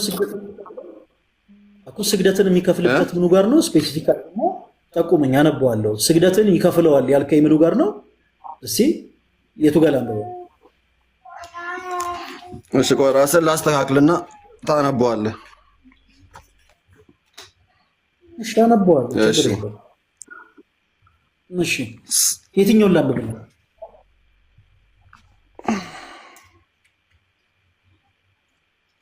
ይታያል በደንብ አሁን ይታየኛል። የትኛውን ላንብብልህ? ከመጀመሪያው ጀምሮ ላንብብልህ ወይንስ ስፔሲፊክ ስግደትን ይከፍለዋል ያልክበት ቦታ አለው ታሳየኛለህ? ላንብበው እሱን ወይስ ከመጀመሪያው ጀምሮ ላንብብልህ? በቃ እስቲ ሁሉንም አንብብና ያው አጭር ስለሆነች አንብብ። ሁሉንም አንብብ ከስግደት ተምሮ ማለት ነው። እሺ ስግደት ይላል ሰው በአምላኩ ፊት አምልኮትን በታላቅ ሰው ፊት ይቅርታ ስግደት ይልና ሰው በአምላኩ ፊት አምልኮትን በታላቅ ሰው ፊት አክብሮትን ለመግለጥ ሊጎነበስ ራስን ማዘንበል አጽንኖ በጉልበቱ ሊንበረከክ ወይም በግንባሩ በመሬት ሊወድቅ ይችላል። እነዚህ ሶስት አይነት ስግደቶች ናቸው። እንደ ሙሴ ሕግ ስግደት ስንት አይነት ስግደቶች ናቸው? ስንት አይነት ስግደቶች ናቸው? ሶስት አይነት። ምንድን ናቸው? እኔ እንጃ ብዙ ስላልገባኝ ንገረኝ እስኪ ምን አይነት ናቸው ስግደቶች? አይ ደግመህ አንብብ፣ ለሚሰማው ደግመህ አንብብ። እሺ ሶስት አይነት ስግደቱን አንብብላቸው። አይ ማንበቡን አነበዋለሁ። ቆይ አንድ ጊዜ ኩካዬ ሞርኮ በደንብ እንደውም አንተ እንድትናገርልኝ ይፈልገዋለሁ ይሄንን። እሺ ነው አባት ንባቡ በጣም ደስ ይለኛል። ጀምሬ በጣም ይያንብልሃል። ቆይ አድምጠኛ፣ እንደማመጥ። እሺ እንደማመጥ። እዚህ ጋር ስንት አይነት ስግደቶች አሉ ስትለኝ ቃሉ ስለሚል ስንት አይነት ስግደቶች አሉ ብያለሁ። ነው ስለማምንበት ሶስት አይነቶቹ ስግደቶች ግን ታውቃቸዋለህ ኩካ አንተ ከጀመረ ርዕስ አንፃር አንተ ታውቃቸዋለህ መሰለኝ። ታውቃቸዋለህ አንተ ሶስት አይነቶቹ ስግደት አሁን አነበብካቸው እኮ ለምን ወደ ኋላ ትመለሳለህ? አንብብና አንተም በል አንተ ታውቃቸዋለህ ወይ? አሁን የጠየቅኩህን ጥያቄ በቀጥታ መልስ ኩካ። እንደ ህፃን ልጅ አውቄ እኮ ነው ማስረጃ መጣሁልህ። እባክህ ሶስት አይነቶች ስግደቶች ምን አይነት ናቸው? እስቲ አንደኛው ምን አይነት ነው? አሁን አነበብከው እኮ ኩካ። ያንተን መረዳት እኔ ፈለግኩት። የኔን መረዳት አንተ ፈልገህ ዋልኩልህ አይደለ? ያንተን መረዳት ደግሞ እኔ ፈለግኩት። አሁን እኮ መጫነጭ የለብህም፣ መበሳጨት የለብህም። እኛ አሁን ያንተን ማንነት እየሰደብኩ አይደለም ወይ የሆነ ነገር እያልኩኝ አይደለም። ባይብል እኮ ነው እያነበብን ያለ ነው። አሁን እያነበብን ያለ ነው የመጽሐፍ ቅዱስ መዝገበ ቃላት ነው። ስለዚህ በጣም በፍቅር ነው ልናወራ የሚገባው። እሺ ያባት አትበሳጭ፣ አድምጠኝ። ሶስት አይነት ስግደቶች አሉ ተባብለናል። ስትጀምር አንተ ምን ብለህ ነበረ? ኦርቶዶክሳውያን ለቅዱሳን መላእክት ለቅዱሳን ሰዎች እያሉ ይሰግዳሉ። ይሄ ከመጽሐፍ ቅዱስ ውጭ የሆነ ትምህርት ነው አልከን። ከመጣሽ ማርያም ታምጣሽ። ብራዘር እንኳን መጣለን። ከዛ በኋላ አንድ ጥያቄ ጠየቅኩ። አሁን ያንተ መረዳት ፈልጉ። ሶስት አይነት ስግደቶች እንዳሉ አምናለሁ አልከኝ። ሶስት አይነቶቹ ስግደቶች ምን አይነት ስግደት ይባላሉ? ንገረኝ። አንዱ በአምላክ ፊት መስገድ የአምልኮ ስግደት። እሺ ሁለተኛው በሰው ፊት ዝቅ ማለት ማዘንበል። አንደኛው የአምልኮ ስግደት። ቆይ አንደኛው የአምልኮ ስግደት። እሺ ሁለተኛው ማዘንበል፣ ራስን ማዘንበል ሁለተኛው። ሶስተኛው ተንበርክኮ መስገድ ማለት ነው፣ በግንባር በመሬት ላይ ማለት ነው። እሺ እኮ ከአምልኮ ስግደት ውጭ ምን አይነት ስግደት አለ ማለት ነው? እዚህ ጋር ሁለት አይነት ስግደት አለ። ኦኬ የአምልኮ ስግደት ውጪ ሌላ አይነት ስግደት ምን አይነት ስግደት አለ? ኩካዬ ሁለት አይነት ስግደት አለ እያልኩ እኮ ነው እኮ እሱን እኔም እኮ ታመንኩ እኮ ተረድቻለሁ። ስንት አይነት አለ አይደለም እኮ ያልኩ። እንደ ታዲያ ምንድን ነው የጠየቀኝ? አምልኮ ስግደት ውጪ ያለው ስግደት ምን አይነት ስግደት ይባላል? ሶስት አይነት ስግደቶች ናቸው። እንደ ሙሴ ሕግ ስግደት ለእግዚአብሔር ብቻ ነው። እየሰማኸኝ ነው? እኔ እንደ ሙሴ ሕግ ስግደት ለማን ነው አይደለም ያልኩ። ኩካ እባክህን አሁን አንተ ፖዚቲቭ ሆነ ብታደምጠኝ፣ ቅድም ጨርሰናል። እኔ እናንተ ተግባብተን ስግደት ሶስት አይነት አለ ያለ እዚህ የመጽሐፍ ቅዱስ መዝገበ ቃላት ላይ የስግደት ያሰጋገዱን አይነት ነው። ተንበርክኮ የሚሰገዳለ፣ በራስ የሚሰገዳለ፣ ተደፍቶ የሚሰገዳለ። እዚህ ጋር ግን ሁለት አይነት ስግደት እንዳለ ግን አድምቆ ይነግርሃል። አንተም ሁለት አይነት ስግደት አለ አልከኝ። አሁን በጣም ደስ ነው ያለኝ ከሁለት አይነት ስግደት አለ ስትለኝ እና አሁን ምንድን ነው ታዲያ እያወራን ያለ ነው? አንደኛው የአምልኮ ስግደት ነው አልከኝ። ሁለተኛው ምን አይነት ስግደት ይባላል? የስግደቱ አይነቱ ስም ምን ይባላል? ዘርዝሬ ነገርኩህ እኮ። አንደኛው በሰው ፊት ማዘንበል ማለት ነው። ሁለተኛው ተንበርክኮ በሰው ፊት በመሬት ላይ ምን አይነት ስግደት ይባላል? አንተ በሰው ፊት ስታዘነብል ያ ስግደት ምን አይነት ስግደት ይባላል? የአምልኮ ስግደት ይባላል? የትህትና ነው። ይህን አባት አፊ ቁርጥ ይበልል። አዎ የትህትና ወይም ደግሞ የአክብሮት ስግደት ይባላል። በጣም ጎበዝ ልጅ። አንተ ደግሞ ኦርቶዶክስ ቤተክርስቲያን ከመጽሐፍ ራሱ ጅራፍ አሉ ራሱ ገርፎ ራሱ ይጮሃል ይባላል። ራስ ጠይቀ ራስ መለስክልን። ለምን እንዳንተ አይነት እኔ ደግሞ ፕሮቴስታንት አቀጥኝ ያቀም ቆይ አሁን ላሱ ያነ ደግሞ ቆይ ኩካ ፕሊስ ተረጋጋ። ስሜት ያቱ እሺ ተረጋጋና ነው ጠይቁ ካይ ስሜታዊ አልሆንኩም እኮ ክርስቲያን ከመጽሐፍ ኦይ ባክህን ብራዘር ከመጽሐፍ ቅዱስ ውጪ ብታሰብረው ትምህርት አለ አልከን። ከመጽሐፍ ቅዱስ ውጪ ብታሰብረው ትምህርት ምንድነው ስንል የመጀመሪያው ስግደት ነው አልከን። እሺ ኦርቶዶክስ ቤተክርስቲያን የትኛው የስግደት ትምህርቷ ነው ከመጽሐፍ ቅዱስ ውጪ? እሱን ንገረን። ሁላችሁም አድምጡ። በጣም ጥሩ። አሁን እድል ስጠኛ ላውራ ነው ላውራ አሁን እንድታወራ እኮ ነው። በጣም ጥሩ። ለመላእክት ትሰግዳለህ? አዎ ሰግዳለሁ። መልስ። የት አግኝተው ነው የምትሰግደው? የት አግኝተው ነው የምትሰግደው? የት ተገናኝታችሁ? መልስልሃለሁ። አሁን እሱ አንተን ከመጽሐፍ ቅዱስ ውጪ ያልከውን ፖይንት ብቻ አቅርብልኝ፣ እኔ መልስልሃለሁ። ችግር የለውም። ምን ያለው እሱን ነው እያልኩ ያለሁት። ከመጽሐፍ ቅዱስ ውጪ ያልኩ እሱን ነው። ኦኬ ከመጽሐፍ ቅዱስ ውጪ የት አግኝተው ነው የምትሰግድለት? የት አግኝተህ ነው የምትሰግድለት ለመልአኩ? ፕሊስ እንደማመጥ ምናልባት ኔትወርክም ከሆነ የኔ ኔትወርክ ነው የሚቆራረጠው፣ የሱ ኔትወርክ ነው ጋይስ። አዎ ይቆራረጣል። እውነቴን ነው። በጣም ይቆራረጣል። ካሜራህን ዝጋው። አሁን ይቆራረጣል። አዎ እዚህ ጋር ይቆራረጣል። ምንድን ነው የሚሊሻ ጥያቄ የምትጠይቀኝ አንተ? እመልስልሃለሁ። እዚህ ጋር ይቆራረጣል። አዎ መስመሩ ጌታው ካሜራህን ዝጋው እንዳይቆራረጥብህ። እየተቆራረጥክ ነው ጋይስ። ኮሜንት ላይ ንገሩት። አዎ እዚህ ላይ ይቆራረጣል። አዎ ተቆራረጠ አይደል? እዚህ ጋር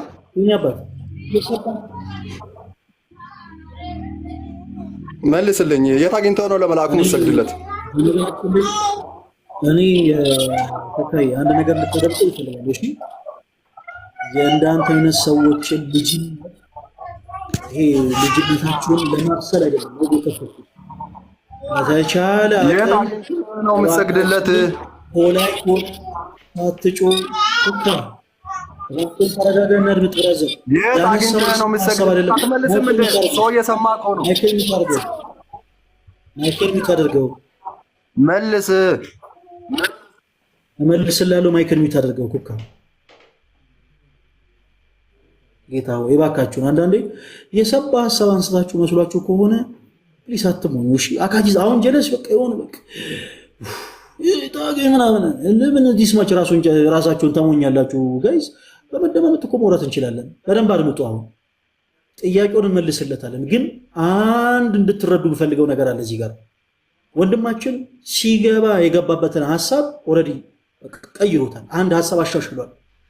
ኦኬ ይሄ ስግደት ለእግዚአብሔር ብቻ ነው የሚገባው ከት የለውም ነው ያ ለእግዚአብሔር የሚቀርብ ስግደት የአምልኮ ስግደት ይባላል። የአክብሮት ስግደት ደግሞ ኦኬ ለትልልቅ ሰዎች ምናምን የሚቀርብ ነው የትህትና ስግደት ይባላል ብሎናል። ይሄ በጣም ትልቅ ለውጥ ነው። ራስ ጠይቀ ለነገሩ ራስ መልስ ስለሰጠን እናመሰግናለን። አሁን ወንድማችን ትልቅ የሰባ ሐሳብ አድርጎ ያነሳውን ጥያቄ ሁላችሁም አድምጡ። ወደ መጽሐፍ ቅዱስ ማስረጃ ልንገባ ነው። በፊታችን ላላየነው ነገር እንዴት እንሰግዳለን? የሰማችሁ ነው። እንዴት ሰዎች በፊታቸው ላላዩት ነገር ይሰግዳሉ?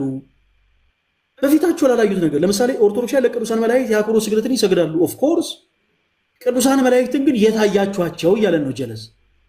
ለቅዱሳን ሐዋርያት ለቅዱሳን ነቢያትም የአክብሮት ስግደትን እንሰግዳለን። ኦፍ ኮርስ የአክብሮት ስግደትን ለእነርሱ እንሰጣለን የታያችኋቸው እያለን ነው። ወንድማችን ቡካ ማይክን ትከፍትና ቃል በቃል ትመልስልኛለህ። እሺ ባጭሩ በአይንህ ላላየው ነገር መጽሐፍ ቅዱሳዊ መልስ ነው ፈልገው። መጽሐፍ ቅዱሳዊ መልስ ነው ፈልገው። ጥቀስ። ተረት አልሰማም ብራዘር፣ ስለ ጮክ አይደለም የማደምጥ። ተረት አልሰማም። መጽሐፍ ቅዱሳዊ አድርገህ መልስልኝ። ይኸው 900 ሰው እየሰማኝ ነው። ተረት አልሰማም አይደለም የማደምጥ። መጽሐፍ ቅዱሳዊ አድርገህ መልስልኝ እኮ። እንደማመጣ አድምጠኝ፣ እንደወራ እባክህን አድምጠኝ። ፍጹም በፊታችን ለሌለ ነገር መስገድ መጽሐፍ ቅዱስ አይደለም አይደል ወንድማችን? ይሄንን እምነትን ብቻ ነው የፈለኩት እኔ። ፍጹም ላላየኸው ነገር መስገድ መጽሐፍ ቅዱስ አይደለም አይደል? በጣም ጥሩ። አንተ ስግደት ለእግዚአብሔር ታቀርባለህ? ስግደት ለእግዚአብሔር ታቀርባለህ? እጠቅስልሃለሁ። ስግደት ለእግዚአብሔር ታቀርባለህ? የት አይተህ?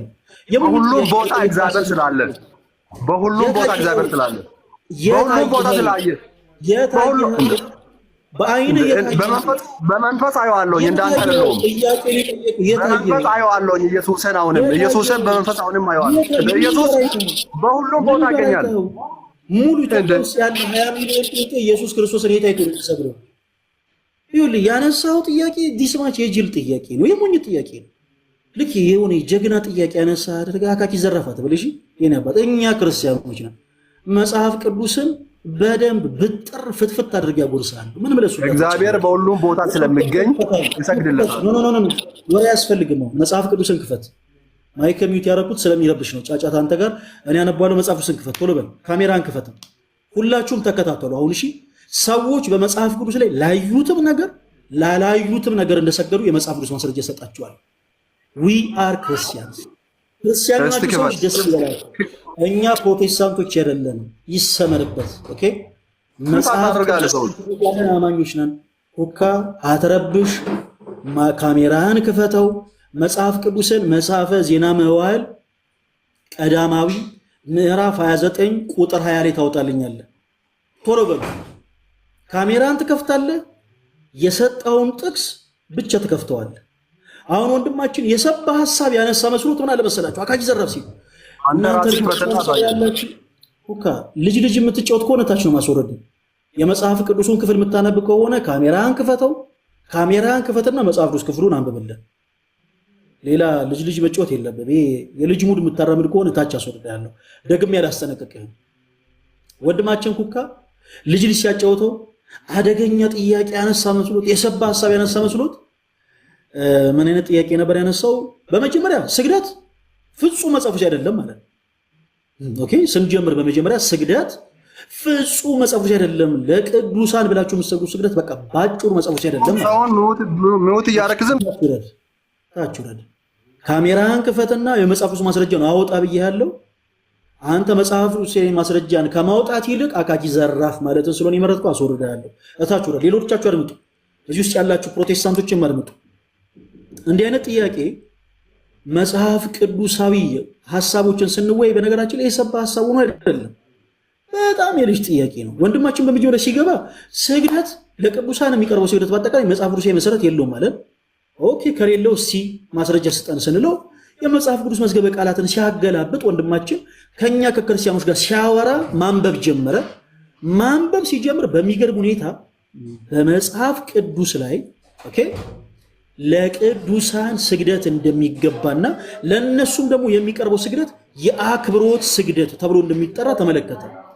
ያንን በመጽሐፍ ቅዱስ ማስረጃ አመነ። ኦኬ፣ የአምልኮ ስግደት አለ አለ። ሁላችሁም ተከታተሉ። የአክብሮት ደግሞ ስግደት አለ። የአምልኮ ስግደት የሚገባው ለማን ብቻ ነው? ለአምላካችን ለእግዚአብሔር ብቻ። ኦኬ፣ አምልኮ የሚገባው እርሱ ብቻ ነው። እርሱ ላይ በሶስትነቱና አንድነቱ ላይ ደርበን አራተኛ የምናመልከው ፍጡር የለንም። የአምልኮ ምስጋና የሚገባው ለእግዚአብሔር ነው። የአምልኮ ስግደት የሚገባው ለእግዚአብሔር ነው። የአምልኮ ውዳሴ የሚገባው ለእግዚአብሔር። የአምልኮ ስግደት ለማን ይገባል አለ? ለእግዚአብሔር። በጣም ጥሩ። የአክብሮት ስግደት ደግሞ ለማን ይገባል አለ?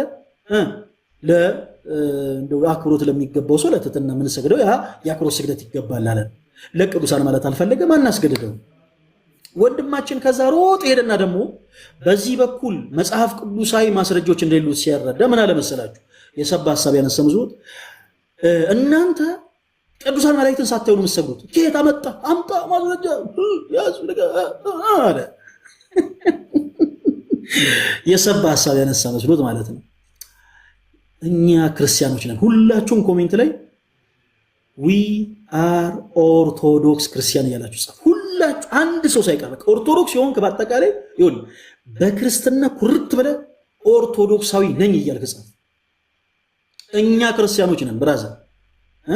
ለቀባሪ ለቅሶ ነው ያረዱት። መጽሐፍ ቅዱስን ለኛ ማንም አያስተምረን። ማንም ሰው ጀለስ መጣና የቱ ጋር አያችሁት? ይሄው ላላያችሁት ነገር ትሰግዳላችሁ። አካቂ ዘረበት ወጥ በዚህ ገብቶ ምናምን አለ። ቃሉን እንዳይሽር እኛ ምን ብለን ጠየቅ ነው? ላላየኸው ነገር መስገድ ተገቢ አይደለም ብለህ ታምናለህ ወይ አለ። ጀለስ ምን አለ? አዎ ላላየነው ነገር መስገድ የለብንም አለች። ኦኬ ሶ ለእግዚአብሔር ትሰግዳለህ ወይ ስንለው አዎ እሰግዳለሁ። የት አይተኸው? ወራጅ አለ። ወንድማችን ለእግዚአብሔር የምትሰግደው የት ነው? አይ በመንፈሳዊ ቾ ነው ምናምን። ምኑ ጋር አየኸው? ወራጅ አለ። ሲጀመር እንደው እንዲናገር ያክል አንደኛ የሞኝ ጥያቄ እንደጠየቀ ለማሳየት ያክል አነሳ ነው እንጂ የሰባ ጥያቄ አይደለም። ሲቀጥል ደግሞ በየትኛውም ጫፍ ያለ ፕሮቴስታንት ግንባሩ ለኢየሱስ ክርስቶስ ሰግዶ አያውቅም። ኦኬ ስግደትን የምናውቀውን እኛ ማንኛውም ፕሮቴስታንት ስግደትን አያስተምረን። ስግደትን ፕሮቴስታንት ሰግዶ አያውቅም። ከየትኛውም ፕሮቴስታንት ጋር አውሩ። ስግደት የሚገባው ለእግዚአብሔር ብቻ ነው። ስግደት የሚገባው ለኢየሱስ ነው። እናንተ ለቅዱሳን መላእክት፣ እናንተ ለቅዱሳን ሰዎች እያላችሁን ይላችኋል። እሺ ቅዱሳን መላእክትን እንቶ ቅዱሳን ሰዎችን እንቶ ለኢየሱስ ክርስቶስ ስግዳለሁ ወይ በሉት። አዎ ምኑ ጋር ነው ሰግዶ የሚያውቀው? የስግደት እንኳን ስርዓቱ ራሱ የላቸው። ዳሃፍ ነው አይዲያ። ምናልባት በጭንቅላቱ የቆመ ፕሮቴስታንት ልታዩ ትችላላችሁ። በጭንቅላት ተዘግዝቆ መቆምና መስገድ የተለያዩ ነገሮች ናቸው። ምክንያቱም የመጽሐፍ ቅዱስ መዝገበ ቃላት ስግደት ምን አይነት እንደሆነ ስለሚዘራዘር 3 አይነት የአሰጋገድ ስርዓት እንዳለ ይናገራል። እንኳንም ኦርቶዶክስ የሆነን ጋይስ 3 አይነት የአሰጋገድ ስርዓት እንዳለ የመጽሐፍ ቅዱስ መዝገበ ቃላት በትርጉም እያብራራ እያሰፋ ያስቀምጣል። የትኛውም ፕሮቴስታንት እናንተን ለመቆም ሲመጣ ይወላችሁ ሚላችሁ ስግደት የሚገባው ለእግዚአብሔር ብቻ ነው። ስግደት ለቅዱሳን መላእክት ለቅዱሳን ሰው እንዴት ይገባል ይሏቸዋል። ኦኬ እሺ እሱን እርሱት እስኪ ለእግዚአብሔር ሰግደት አውቃለሁ ወራጅ አለ። ወራጅ አለ። በቃ ሰግዶ አያውቅም። የትኛውም ፕሮቴስታንት ነው ብላችሁ የትኛውም የፕሮቴስታንት የካውንስል ሜምበር የትኛውም የቤተ ክርስቲያን የሚባል የቸርች የትኛውም የፕሮቴስታንት አዳራሽ መሪም ቢሆን ለኢየሱስ ክርስቶስ ለአምላኩ ለእግዚአብሔር ሰግዶ አያውቅም። ስግደትን አያውቀው ፕሮቴስታንት። ስግደትን የማያውቅ ፕሮቴስታንት ስለ ስግደት ለማውራት ነው እየሞከረ ያለው። ኤኒሃው ላላየኸው ነገር መስገድ አለመስገድ ስግደትን በነገራችን ላይ ትክክል እና ስህተት አያስብለውም። የኔ ተወዳጆች እሺ በደንብ ሁላችሁም ተከታተሉ። ኦኬ ስግደትን ስንሰግድ ለምናየው ነገር እንሰግዳለን፣ ለማናየው ነገር እንሰግዳለን። ለዚህ የመጽሐፍ ቅዱስ ማስረጃ አለን ወይ? አዎ አለን። ግጥም አድርጎን ያለን የመጽሐፍ ቅዱስ ማስረጃ ግጥም አድርጎን ያለን።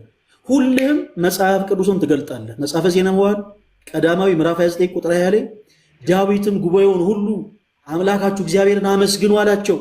ጉባኤውም ሁሉ አምላካቸው እግዚአብሔርን አመሰግኑ፣ ራሶቻቸውንም አዘንብለው ለእግዚአብሔርና ለንጉሱ ሰገዱ ይላል። ለእግዚአብሔርና ለማን? ለንጉሱ። በዓይናቸው ላላዩት ለእግዚአብሔር በአንቃዶ ልቦና በተመስጦ ሕሊና ሆነው የአምልኮ ስግደትን ለማን? ለእግዚአብሔር። በዓይናቸው ደግሞ ላዩት ለእግዚአብሔር ነቢይ ለሆነው ለንጉሱ ዳዊት ደግሞ የአክብሮት ስግደትን አቀርበዋል። ሰዎች ላዩት ነገርም ሰግደዋል፣ ላላዩት ነገርም ሰግደዋል። ሲጀመር ፕሮቴስታንት እህት ወንድሞቻችን ጋርም ልናወራበት የሚገባው ዋናው አንኳር ፖይንት ስግደት ሁሉ አምልኮ ነው ወይስ አይደለም የሚለው። ኦኬ ስግደት ሁሉ አምልኮ ነው ብለው የሚያምኑ ፕሮቴስታንቶች ካሉ በመጽሐፍ ቅዱስ ማስረጃ ልናወራ ይገባል። ስግደት ሁሉ አምልኮ አይደለምም ካሉ በደንብ ዲስከስ ልናደርግ ይገባል። ከዛ ውጭ ግን የአሰጋገድ ስርዓቱ እናንተ የሚመለከት አይደለም።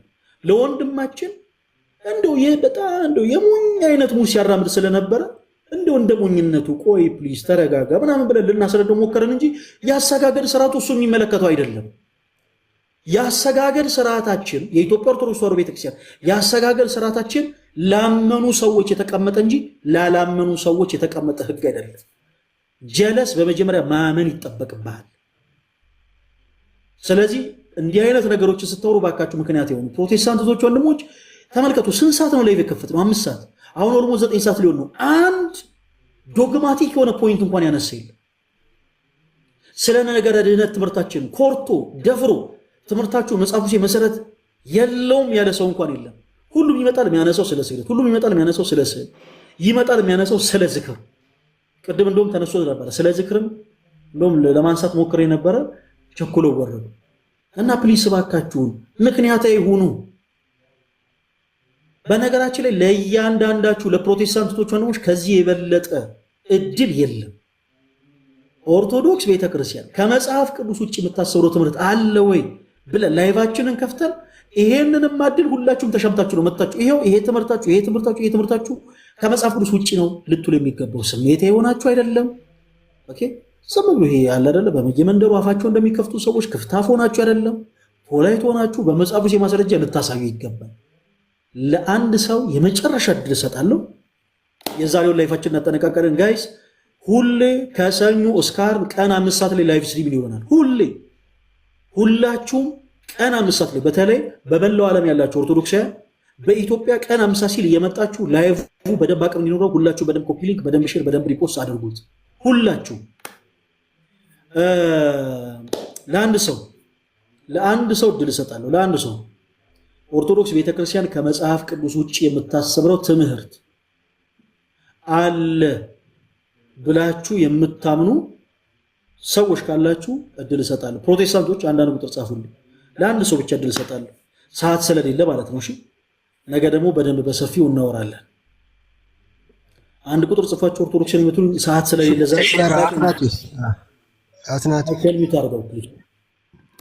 ማይከል ሚት አድርገው ጋይስ፣ ቶሎ በሉ አንዴ። ኦርቶዶክስ ቤተክርስቲያን ትምህርቷ ከመጽሐፍ ቅዱስ ውጪ ነው ብላችሁ የምታምኑ ፕሮቴስታንት እህቶች ወንድሞች ካላችሁ አንዳንድ ቁጥር ጻፉልኝ። ካላችሁት ለአንዳችሁ እድል እሰጣለሁ። ለአንዳችሁ ብቻ ሞዴሬተሮች ስታስገቡ ቼክ እያደረጋችሁ እሺ። ዘሪሁን ይሰማል? ይሰማኛል። ታችሁ እያደመጠን አይደለም። የመጨረሻ እድል እሰጣለሁ። አሁንም ኦርቶዶክስ ቤተክርስቲያን ከመጽሐፍ ቅዱስ ውጭ የምታሰብረው ትምህርት አለ ብላችሁ የምታምኑ እህቶች ወንድሞች ካላችሁ ፕሊስ አንዳንድ ቁጥር ጻፉልኝ፣ ያስገባችኋል። ለሁላችሁም እድል እሰጣለሁ። ቆይ እዚህ ጋር አንድ መምህር ይታዩኛል። አባቴ እኔን እኮ ለማውራት መጀመሪያ ኦርቶዶክስን ማወቅ አለብህ። ይገባሃል? ስለ ኦርቶዶክስ ጠንቅቀህ የምታውቅ አልመሰለኝም። መልስ ልሰጠው እየቻልክ መልስ ሳሰጠው ነው የወረደው። አሁን ይሄ ምንን ያሳያል? መልስ የላቸውም ብሎ እንዲዝት ነው የሚያደርግ። ሌላ ነገር ነው ፈጥረ የለቀቀው። እኔ አሁን ሌላ ነገር ላወራ አይደለም። መልስ ነበረ አለ እዛው እኮ መልስ። ግን ይሄው ለመጽሐፍ ቅዱስ ላይ ብለህ መጥቀስ እየቻልክ አልጠቀስክለትም። ለምን? በዛ እናድህኝ ነው ተስልህ ነበር። ችግር የለውም። እርሶ ጥቅስ አለህ እኮ የሀገር ጥቅስ አለ አይደለም? ችግር እርሶ ይስጡት፣ እናደምጣለን። መምህር በትልቁ አድርጉት፣ ይቀጥል። አይ እኔ አሁን የትኛው ጥያቄ ሰዓት የለኝም። ሰዓት የለዎትም መምህር? እርሶ ሰዓት የለዎትም? ሰዓት ኖሮት መሰለኝ ገብተው አሁን የተናገሩት። ጌታ ሆይ ለኤኒዌይስ እንዲህ ቀሚስ የምታደርጉ መስቀል የምታደርጉ አንዳንድ ወንድሞች የባካችሁ ፕሊዝ ላይቫችንን ተከታተሉት። አሁን እኔ ይህ ወንድማችን ምናልባት የቤተክርስቲያን ዘማሪ ይሆናል፣ የቤተክርስቲያን መምህር ይሆናል። ቤተክርስቲያን አታውቃትም ብዬ እኔ መናገር አልፈልግም። ምክንያቱም ብዙ ጊዜ ቤተክርስቲያን የሚያውቁ አገልጋዮችም አሉ። ፕለስ ልክ እንዲህ ቀሚስና መስቀል ደግሞ አድርገው ደግሞ የታድሶ መንፍቅና ውስጥ ያሉ ሰዎች አሉ እና ይህ ወንድማችን መንፍቅና ውስጥ ይሁን ኦርቶዶክሳዊ ይሁን ለመናገር ፈቃደኛ አይደለም። ይሄው ያው መቅረብ ነው መናገር ነው። ፈለገ ምላሽ ካልሰጠ ምላሽ አለ ብሎ መስጠት ምንም የሚከብድ ነገር የለም። አይ ነው በታድሶ መንፍቅና ውስጥ ያሉ ወንድሞቻችን አንዳንድ ጊዜ አለ አይደል የሆነች ተረክ የምታደርጋቸው ነገር ትኖራለች። ከገቡ በኋላ ግን ብዙ ጊዜ በእኛ ቶን ልክ ማውራት ስለማይችሉ እንዲህ አይነት አካሄዶችን ይመርጣሉ። እና ወንድማችን ዘሪሁን ተሐድሶም ከሆንክ ከኢትዮጵያ ኦርቶዶክስ ተዋሕዶ ቤተክርስቲያን በምንፍቅና የወጣ ሰው ከሆንክ እንደው በፍቅር ልናወራ ዝግጁ ነን። ወይ ደግሞ አይ እውነትም እንደው የቤተክርስቲያን ጉዳይ የሚያንገበግበኝ የቤተክርስቲያን አገልጋይ ነኝ ካልከርም ደግሞ እንደው ቀርበህ በደንብ አለልን እድል ሰጠን ልታወራ ትችላለህ። ተወዳጅ ወንድማችን እንደውም እድል እንስጠው አይደለ ጋይስ? ቆይ ደግመን እድል እንስጠው እናስገባውና እናንተ ተሐድሶ ነው እያላችሁ ነው። ግን እኔ ወንድማችን ዘሪሁን እኔ ተሐድሶ አይመስለኝም። እኔ ለቤተ ክርስቲያን በጣም ተቆርቁሮ በጣም ተጨንቆ ይመስለኛል የተለያዩ ሐሳቦችን የተናገረው። ወንድማችን ዘሪሁን ፕሊስ ኢንቫይት አድርጉት ሞዴሬተሮች።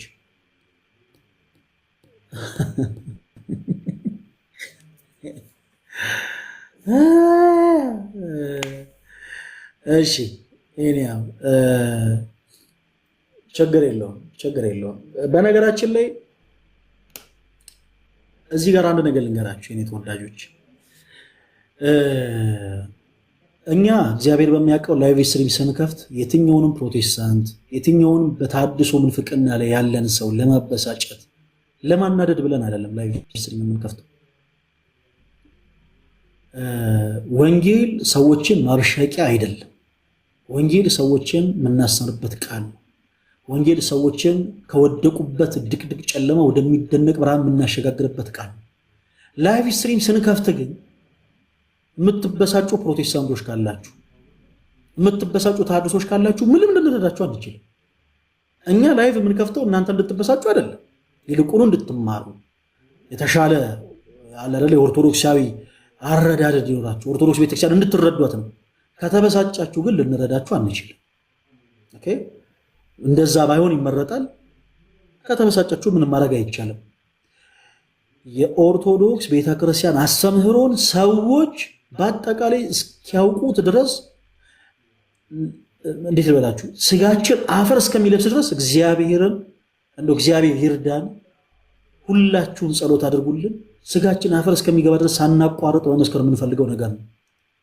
ፕሮቴስታንቲዝም የሚባል ሰው ሰራሽ አስተምህሮ፣ ፕሮቴስታንቲዝም የሚባል ሰው ሰራሽ የክህደት ዓለም እስከሚጠፋ ድረስ አስተምህሮቱና አስተሳሰቡ በአጠቃላይ እስከሚጠፋ ድረስ ከአንደበታችን የክርስቶስ ቃል አይቆምም፣ አያባራም። እናንተ ቅር እንዲላችሁ አይደለም፣ እናንተ እንዲከፋችሁ አይደለም። ለነፍሳችን ስንል ሳናቋርጥ የክርስቶስን ቃል እንናገራለን። በዚህ ዘመን እውነት ለመናገር ፕሮቴስታንት መሆን በእውነት ነው የምላችሁ በጣም ኋላ ቀርነትም። በዚያውም በዚህ ታይም ሶሻል ሚዲያ እንዲህ በጠነከረበት ታይም ላይ ኋላ ቀር ልትሆኑ ይገባል። መጽሐፍትን አገላብጡ፣ ምክንያታዊ የሆኑ ከኛ ከወንድሞቻችሁ ጋር የሚነሱ ነጥቦችን በአጠቃላይ ህብረት የምታደርጉበት ቤተ እምነት ላይ ቆማችሁ ጠይቁ። ፈለገ አትናቴዎስ ላይቭ ስትሪም ላይ መታችሁ ፈለገ አትናቴዎስ ሲያወራችሁ የነበሩትን ነገሮች በአጠቃላይ ሲያወራ የሰማችሁትን ጉዳይ በአጠቃላይ እንደ ኦርቶዶክስ አማኝ ሆናችሁ ህብረት የምታደርጉበት ቸርች ላይ በአጠቃላይ አገልጋዮቻችሁን ሁሉ ጠይቁ፣ አትሞኙ። አክስትህ እገሊት ናት፣ አጎትህ እገሌ የሚባል ወንድሜን አውጣ፣ መታወቂያ እንትን ስልክ ቁጥር ላይ እንዲህ የሚል በቤትህ ጭንቀት ያለን አውጣ ስትባል እየጨነቀህ እየከበደ ብቻ ዝም ብለህ አትውጣ። ፕሊስ ወንድም እባክህ አትታለል። እንዲህ አይነቱን ጉዳይ ጠንቋይም ያደርገዋል። ጠንቋይ ቤትም ያው ይደረጋል። ሲስተሙ ተመሳሳይ ነው። ያው መረጃን የሚያጣራ ስላለ ማለት ነው። ባይብል ላይ ፎከስ አድርግ። ፕሮቴስታንት የሆንክ ወንድሜ፣ ፕሮቴስታንት የሆንሽ እህቴ ባይብል ላይ ፎከስ አድርጉ። እሺ፣ መጽሐፍ ቅዱስ ላይ ፎከስ አድርጉ። ዝም ብሎ የሚሰክሳችሁን ሰው አትሰከሱለት። ራባባባባ ማክረቤቤቤ ሃርጋዱላ ሪቢቢቢቢ ራባጃ ራባባ ሲል አሜን አትበል። እግዚአብሔር ይመስገን አሜን የማይል ፕሮቴስታንትን ፈጥረናል። በዚህ 5 ዓመታት ውስጥ በሶሻል ሚዲያ ላይ በእነዚህ 5 ዓመታት ውስጥ ሪቢቢቢ ራባጃ ባባ ሃርጋዱላ ሲባል አሜን የማይል ፕሮቴስታንትን ፈጥረናል። እንደውም እንዲህ አይነት ልሳን የለም የሚልን ፕሮቴስታንት ፈጥረናል። እግዚአብሔር ስሙ የተመሰገነ ይሁን። አሁንም እየታለልክ ያለ ወንድም ያቁም፣ አትታለል። ይልቁን መጽሐፍ ቅዱስን ገለጥ አድርግና እኛ ወንጌልን ሰብካችኋለን የምንላቸው ኦርቶዶክሳውያን እንዲህ አይነት ነጥብ እያነሱ ነው። ስለዚህ ምንድነው መጽሐፍ ቅዱስ የምላሻችን? አንሱ፣ ተወያዩበት። አይናችሁ ላይ ያለውን አዚም ግለጡት። የልባችሁን ቋጠሮ መድኃኒዓለም ይፈተዋል። በሰው አትታለሉ ፕሊስ። እሺ፣ በሰው አትታለሉ። ጭንቀታችሁን የሚያቀል መድኃኒዓለም አለ። ቀድሚያ እሱን ማወቅ ስለሚያስፈልግ መጽሐፍትን አገላብጡ፣ መጽሐፍ ቅዱስን ወቁ።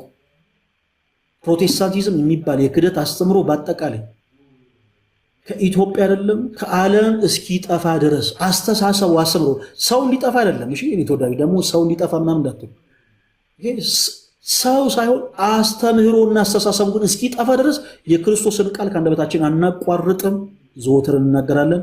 ነገ ቀን 5 ሰዓት በተመሳሳይ ርዕስ ላይቭ ስትሪም ይኖረናል። በዚህ አጋጣሚ ላይቫችን ላይ ቁጭ ብላችሁ እስካሁን በጸጥታ ስትከታተሉ የነበራችሁ ፕሮቴስታንቶች ወንድሞች፣ ያው ግማሹ ፕሮቴስታንት ነው፣ የሶቪየት የታወቀ ነው። ረዥም ሰዓት ስትከታተሉ የነበራችሁ ፕሮቴስታንቶች ነገ ቀን 5 ሰዓት ከእንደገና ሰፊ ታይም ስለሚኖረን ኦርቶዶክስ ቤተክርስቲያን ከመጽሐፍ ቅዱስ ውጭ የምታሰራቸው ትምህርቶች አሉ ብላችሁ የምታምኑባቸውን በአጠቃላይ ትምህርቶች ጻፍ አድርጋችሁ ከነ መጽሐፍ ቅዱስ የማስረጃቸው ይዛችሁ ነው። ምክንያት የሆነን እናወራለን፣ እንወያያለን። በርቱ። እወዳችኋለሁ። እዚህ ጋር ያለውን የቲክታክ አካውንት ሁላችሁም ክርስቲያኖች ፎሎ አድርጉት። መምህርት ትርሲት ትባላለች። የኔ ታናሽ እህት ነች።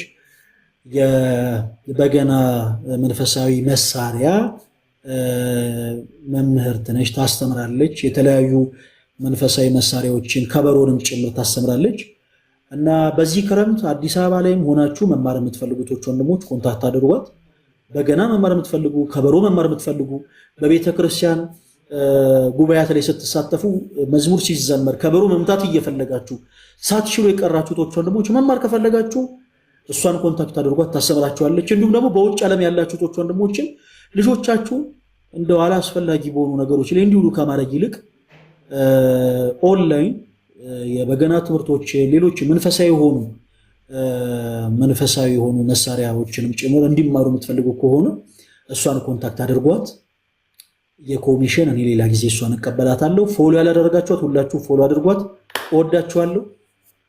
እህታችን ትርሲት በውስጥ ሰዎች መልእክት ሲጽፉልሽ እያየሽ መልሽላቸው።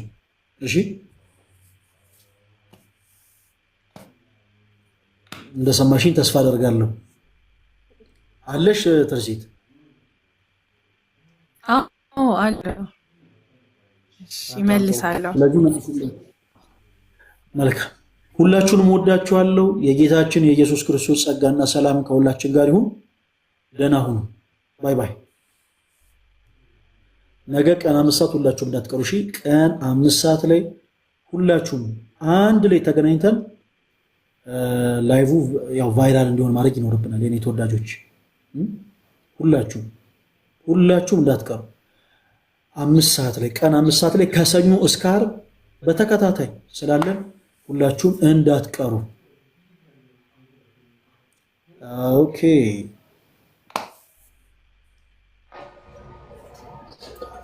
ምንድነው ገና ለገና እኔ ስመጣ ለመውጣት የምትቸኩለው?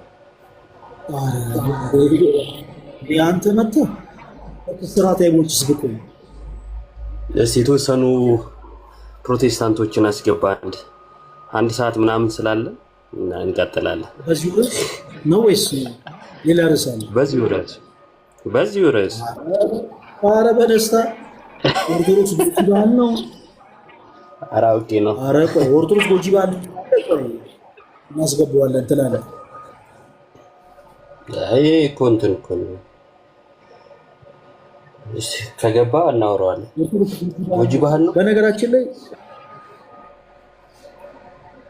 ፕሮቴስታንትም ጎጂ ባህል ነው አላለም። የዘር ፍሬ የተባረከ ነው። ከኔ ጋር ግንኙነት አድርጉ የሚሉ አገልጋዮች ባሉበት ቤተ እምነት ውስጥ ኦኬ፣ ሰዎችን የከበረውን የሰው ልጅ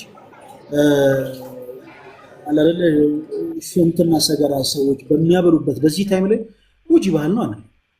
ዓላማው መበሻሸቅ አይደለም። እኔ ተወዳጆች ዲስማች ራሳችሁን አታወርዱ። እኛ ዓላማችን ፕሮቴስታንቶችን ማብሸቅ አይደለም። እናንተም ኦርቶዶክሳውያኖችን ለማብሸቅ ብላችሁ አትምጡ ፕሊዝ። እንደዛ ባይደረግ ጥሩ ነው። እዮባ ችግር እንዴት ነው በእናትህ? አለሁልህ። አይ እኔ መበሻሸቁን ካለመፈለግ እንጂ እውነት ለመናገር የትኛውም ቦታ ቢሆን ጨሶ የሚወጣው እሱ ነው።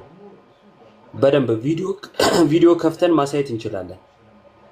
ወንድና ወንድ የሚያጋባበት ቸርች ላይ ቁጭ ብሎ ኦርቶዶክስን ለመናገር መድፈሩ አላዋቂነቱና ያለበትን እንትን ያሳያል። በየትኛውም ሙስሊምም ከሆነ በደንብ ይነገረዋል፣ ችግር የለውም። ግን ለመበሻሸቅ አትምጡ፣ የባሰ ነገር እንዳይጠብቃችሁ ማለት ነው።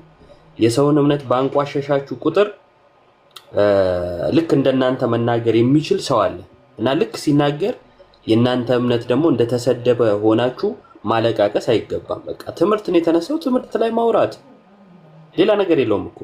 መበሻሸቅ ካስፈለገ ደግሞ እንደው የግድ ነው ለህይወቴ ይጠቅመኛል ግቤ ይሄ ነው የህይወቴ አንዱ ግብ ይሄ ነው የምትል ከሆነ ደግሞ እናስታጥቃለን፣ ምንም ችግር የለም። ግን ያኔ ማልቀስ አይቻልም።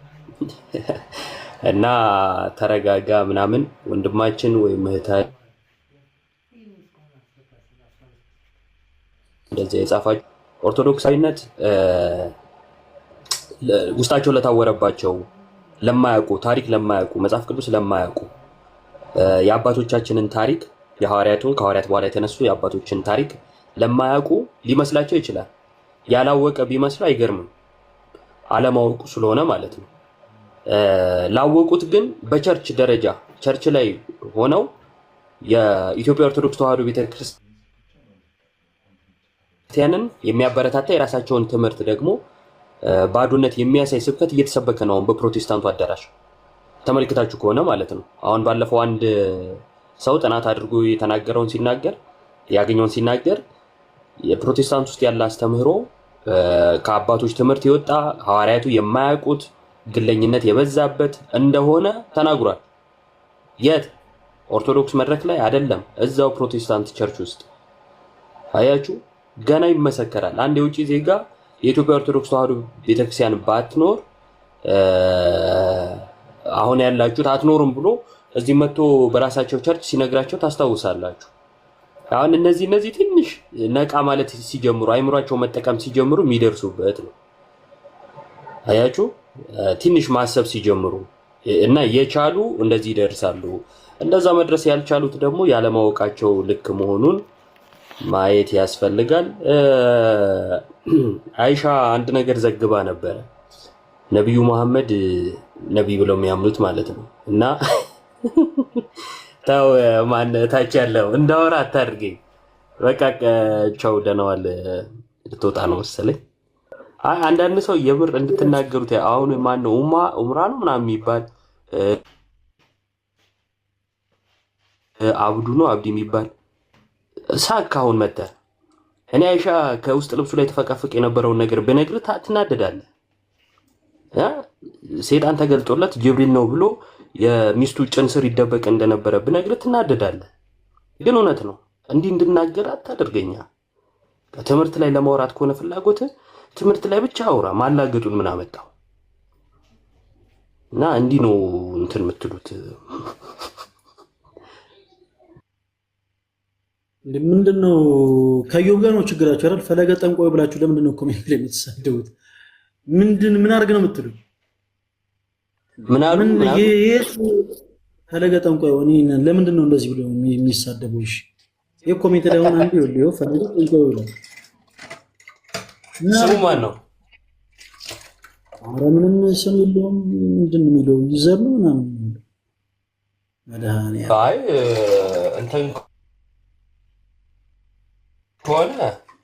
ከሆነ የፕሮ መስራች ሉተር በሽተኛ እንደነበረ እናስታውሰዋለን።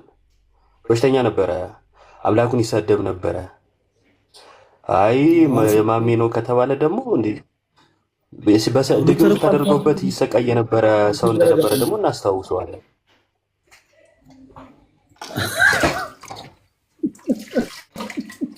ኧረ ፈለገ ጠንቋይ ያለኝ መድኃኒዓለም። እዮባችን አንዳንዴ ነግን አንተ አለሁልህ። እግዚአብሔር ይመስገን። አንድ ወንድማችን ጸጉሩን ተቆርጦ ድንገት ነው። እኔ አሁን ቅርብ ጊዜ ነው ያው ወደ ሶሻል ሚዲያ የተመለስኩት። ትንሽ ለሐዋርያ አገልግሎት ወደ አርባ ምንጭ ሄጄ ነበረ። ይኸው እንደምታውቀውና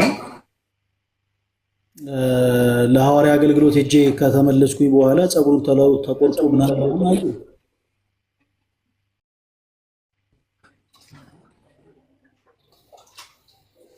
አሪፍ ሆኖ ገጠመ። ምን አልከኝ? አዎ ወንድማችን ኮሜንት ሲጽፍ አይቼው ነው።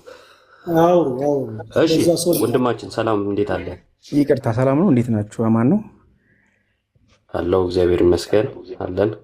ፈለገም ሁለታችሁም ያው ጥሩ ታስተምሩ ነበረ፣ ግን መስመር አንዳንድ ይቅርታ አስተያየት ልሰጥ ነው። ያው ባትሳደቡ ደስ ይላል ማለት እኔ ለምሳሌ ምን ብለን ተሳደቡ? ከአንድ አስተማሪ ማለት አንድ ሰው ሊያነጽ የወጣ ሰው አንድ ሰው ሊያነጽ የመጣ ሰው አንድ አዳምጠኛ እንደ ምን ብለን ተሳደበ? ለምሳሌ አሁን ስለ ሌላ ሃይማኖት ምን እንዲህ ነው ባትል ለምን ስድብ ነው ያለው? ማን ነው እሱ? ስድብ ነው ያለው እሱን ማን ነው? ያው ጥሩ ቃል አሁን ለመቀበል ቁጭ ያለ ሰው ስላለ ለዛ ነው። መጥፎ ቃል ያደረገው ማን ነው? የሌለ ታሪክ ካወራው ማስረጃ ጠይቀኝ። የተነገረ ያለውን ታሪክ መናገር መጥፎ ቃል ያደረገው ማን ነው? እኔ አስተያየት ነው የምሰጥህ እንጂ እኮ ኖርማሊ ይሄ ነው ልል አይደል። አስተያየት እኔ ዝም ብሎ ማንም ሰው ተነስቶ አስተያየት ሰጪ ስለሆነ እቀበላለሁ ማለት አይደለም። ኦርቶዶክስን ባህላዊ እምነት ተረት ምናምን ብሎ ሲሳደብ ኖርማል ሆኖ በመጡበት መንገድ ሲመለስላቸው የሚከብድ የሚጨንቅ ከሆነ ያንተ ችግር እንጂ የኔ ችግር አይደለም። ፕላስ ደግሞ የሌለ ነገር አላወራውም። የሌለ ነገር ስም ሰጥቼ የውሸት ካወራው እጠየቅበታለሁ። ልክ አይደለም፣ ያሳፍራል። እሱ ያለ ነገር ሳወራ አንተን ከሆነ የሚደብር ችግሩ ከአንተ እንጂ ከኔ አይደለም። የተናገርኩት ያልተጻፈ ነገር ካለ እውቀሰኝ። በተረፈ ግን እኔ ስለደበረ የምትል ከሆነ አንተ ደስ እንዲል አይደለም እዚህ ጋር ያለሁት። ያንተ አስተሳሰብ ለኔ ሚዛን ሊሆን አይችልም። ከመጀመሪያ እስከ መጨረሻ የሚመጡ ሰዎችን አካሄድ፣ የቲክቶክን ጸባይ፣ ምን እየተደረገ እንደሆነ ለማመልስ እንደተሰጠ ማወቅ ያስፈልጋል። ድንገት እንደተገባ ሐሳብ አይሰጥም። በስድብ ለመጣ በሚገባው ቋንቋ ሳናገረው ባትሰድቡት ልትለኝ አይገባም። በጸባይ የመጣን ብሳደብ ወይም ደግሞ የሆነ ነገር ብለው ልወቀስ ይገባል። እና እሺ ላላውራ እኔ ይመስለኛ አንዴ ያየር እሱን እከታተለዋለሁ ብዙ ጊዜ ሲያስተምር ሲያረጋጋቸው እንዲህ አይደለም ሲል እከታተለዋለሁ። ግን ያው ንግግርን በጥሩ አንደበት ነው እንጂ በመጥፎ አንደበት እንዳይሆን ብዬ ነው። ይቅርታ አጠፋው፣ ይቅርታ። እሺ ይሄን ለማስተያየት ልሰጥ።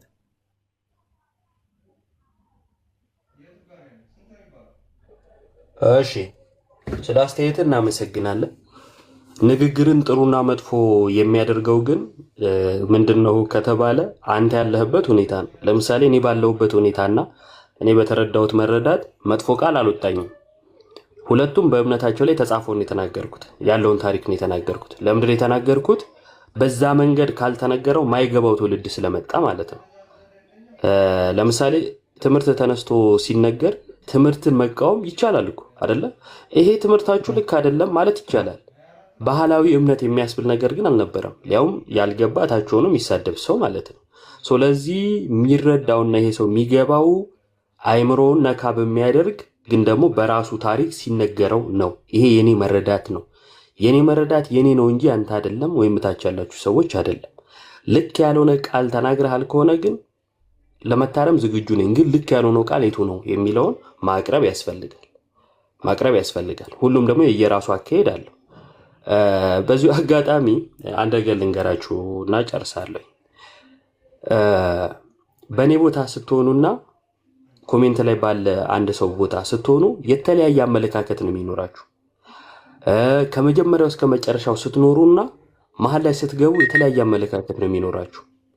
ይሄን ማወቅ ያስፈልጋል። ለምሳሌ ያልሆነ ቃል እየተናገረ በሾርኔ ምናምን ቤተክርስቲያን ሲሳደብ የነበረን ሰው እንዲህ ሲያደርግ ሳትሰሙት ድንገት ግን እኔ እሱን ስናገር ስትሰሙ በእኔ ልትፈርዱ ትችላላችሁ። ምክንያቱም ከመጀመሪያው ስላልነበራችሁ አይደለም። ፕላስ ደግሞ የሚመጣውን ሰው ጸባይ ካለማወቅ፣ ለምሳሌ እኛም ብዙ ስለቆየን እዚህ ያሉትን የተወሰኑትን ቢሆን ጸባያቸውን እናውቃለን። ምን የሚናገሩት ምን ለማለት ሲፈልጉ እንደሆነ እናውቃለን። እኔ በሱ ቋንቋ ሳወራ ሊደብራችሁ ይችላል አንዳንዶቻችሁ።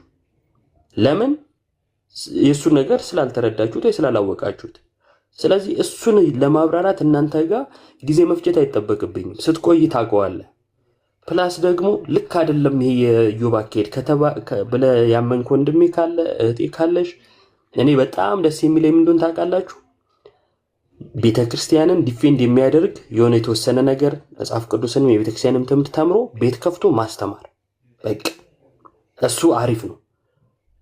ግን ያንንም ሳያደርግ ታች ሆኖ ዝም ብሎ የሆኑ ቃላት እየወረወሩ ሰው እኔ የሚሸማቀቅ ሰው አይደለሁም፣ ግን ለማሸማቀቅ መሞከር ምናምን እኔ ጋር አይሰራም። ስለዚህ ብትችሉ ተራዱ፣ የምትችሉትን የምታውቁትን ለመመስከር ሞክሩ፣ ሰው መልሱ። ሲቀጥል አስተያየት ስትሰጡ የምትሰጡት አስተያየት ሙሉን ነገር አውዱን ያገናዘበ መሆን አለበት። አጉል ትሁት ለመምሰል የሚደረግ ጥረት እኔ ጋር በፍጹም ቦታ የለውም። ምክንያቱም ትህትና ጠፍቶ አይደለም መጥቶ ለሰደበ ቤተክርስቲያንን ያለ እውቀት በሚገባው ቋንቋ መናገር ለእኔ መጥፎ ነው ብዬ የሚል እምነት ስለሌለኝ ማለት ነው። እና ይህን እምነት መቀየር አትችሉም። ይህን ማወቅ ያስፈልጋችኋል አንዳንዶቻችሁ።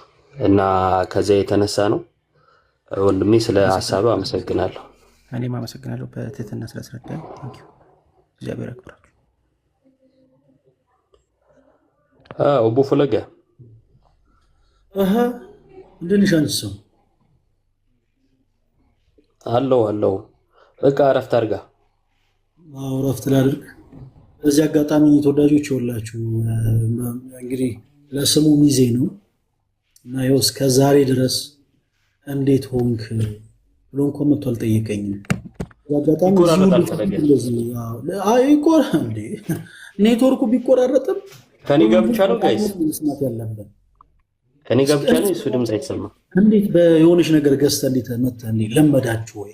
እኔ በእርግጥ የተወሰነ ጊዜ አዲስ አበባ ነበርኩኝ። ቅድም እንዳልኩ ለሐዋርያ አገልግሎት ወጣ ብዬ ነበር። ጋይስ አላችሁ ነው? እኔ ጋር ብቻ ነው የተቆራረጠው? እስኪ ኮሜንት ላይ ጻፉልኝ። ይሰማል ይዋ። በዚህ አጋጣሚ ለአገልግሎት ሄደህ ታውቃለህ? ይዋ ወደ አርባ ምንጭ አሁን ተሰማ። ሄደህ ታውቃለህ? አይ ሄጄ አላውቅም። እግዚአብሔር መሄድ አለብህ። እኔ በእውነት አገልግዬም ተገልግዬም የመጣሁት በቃ በጣም ደስ የሚል ቦታ፣ እውነቴን ነው፣ በጣም ደስ የሚል። በዚህ አጋጣሚ አርባ ምንጭ የምትኖሩ ክርስቲያኖች ወንድሞች እውነት በጣም እድለኞች ናችሁ። እንዲህ አይነት ተፈጥሮ ወዴት ነው በጣም መታደል ነው። ሄደህ ማየት አለ። እውነቴን ነው እኮ ለስሙ ጓደኛ ነው ወንድም ነህ ምናምን ስትሄድ ግን ጥለኸኝ ሄድከው። ምንድነው መሰለህ ያው ግድ ነው አለ አይደል? ወደ ተጣራንበት ቦታ መሄድ አለብን። ይሄ ሐዋርያ አገልግሎት ስለሆነ ግድ ነው። አንተ መኖር የለብህም። ለምን ይዘኸኝ አልሄድክም እኮ ነው ያልኩት። መሄድ አለብህ የለብህም አልነበረም። ዶርዜ ቪሌጅን በደንብ ማየት። እኔ በዚህ አጋጣሚ እሳሳት የነበረው ነገር ልንገር ይሆናል ቁም ነገር ከመውጣቴ በፊት እኔ ከዚህ በፊት ለአገልግሎት ነው ያልከኝ ለአገልግሎት ነው። ያው የምልህ ብዙ ዶርዜ ቪሌጅ እንዴ ዶርዜ ቪሌጅ እንዴት ሄደን እንዴት ቦታውን ሳናይ እንዴት እንመለሳለን?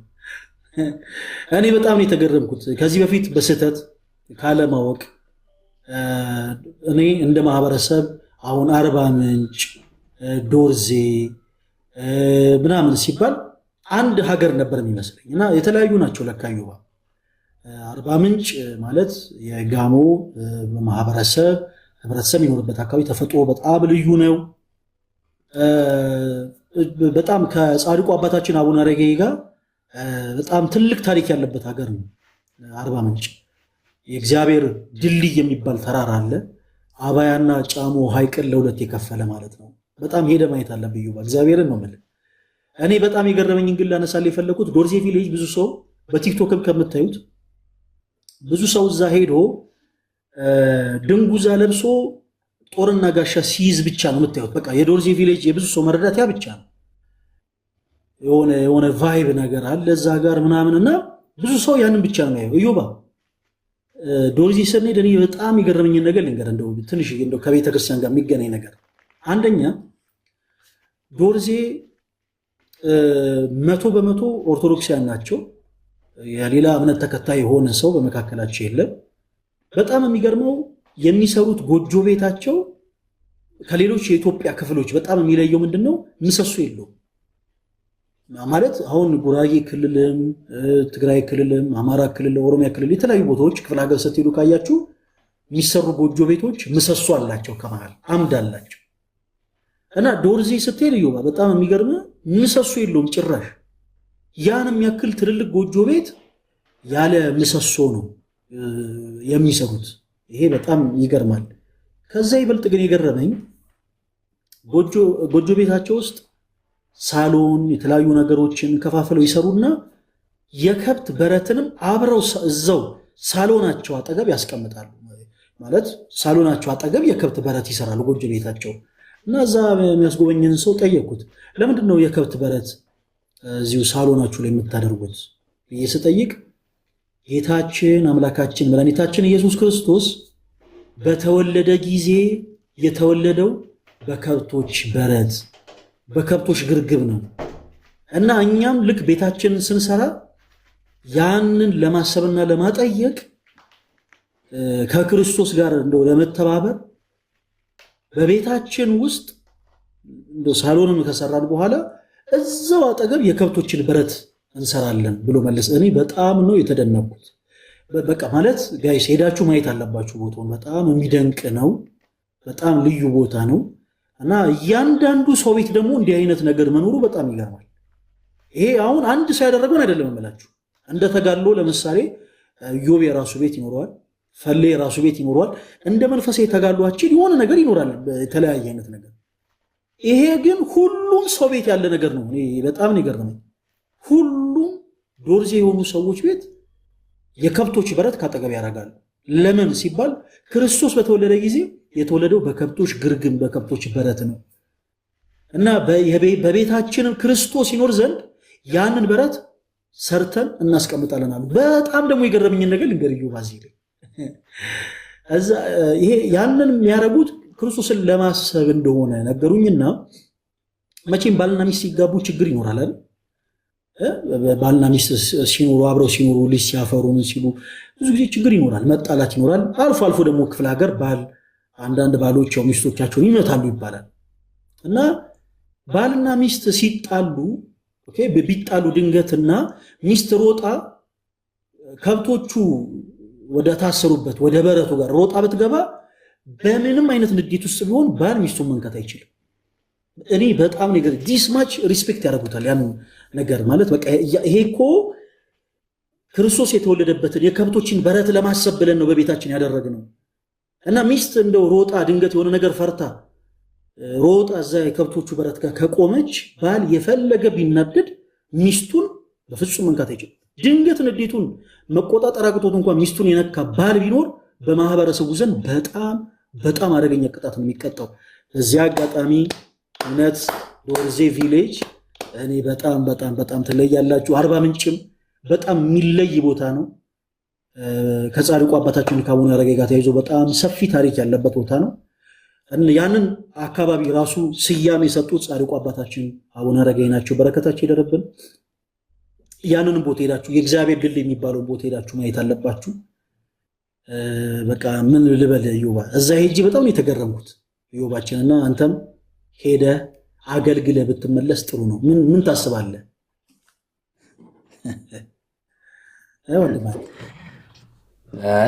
ጥሩ ነው። ደስ ይላል፣ ደስ ይላል። አሪፍ ፕሮሞሽን ነው፣ ወደነዋል። ይህ ፕሮሞሽን አይደለም በነገራችን ላይ እኔ ነው እንጂ ማስተዋወቅ ማለት እኮ ነው። ሌላ ምንድን ነው እሱ? ተከፈለሃል አልኩ። ለምንድን ነው እሱ? ለምን ነገር ትበላለህ አንተ? ለምን ነገር ትበላለህ? እኔ ምን አልኩኝ? ተከፈለሃል አልኩም እኮ ማስታወቂያ ነው ነው ያልኩት። ያረከውም እሱን ነው። አስተዋወቀን። መቼ ትሄዳለህ አሁን ወደ ዶርዜ ቪሌጅ ወደ አርባ ምንጭ መቼ ለመሄድ ታስባለህ? እንዴት ነው? ያው እንግዲህ አንተ ወጪው እንዳሸፋፈን ነው። አረ ዩባ እንሄዳለን። እውነት ጌታ ይርዳን።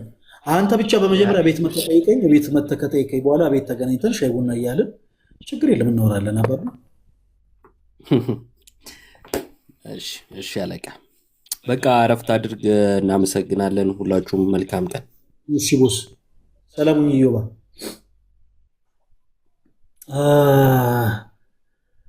የኔ ተወዳጆች ሁላችሁንም በጣም ነው የምወዳችሁ። የጌታችን የኢየሱስ ክርስቶስ ጸጋና ሰላም ከሁላችን ጋር ይሁን።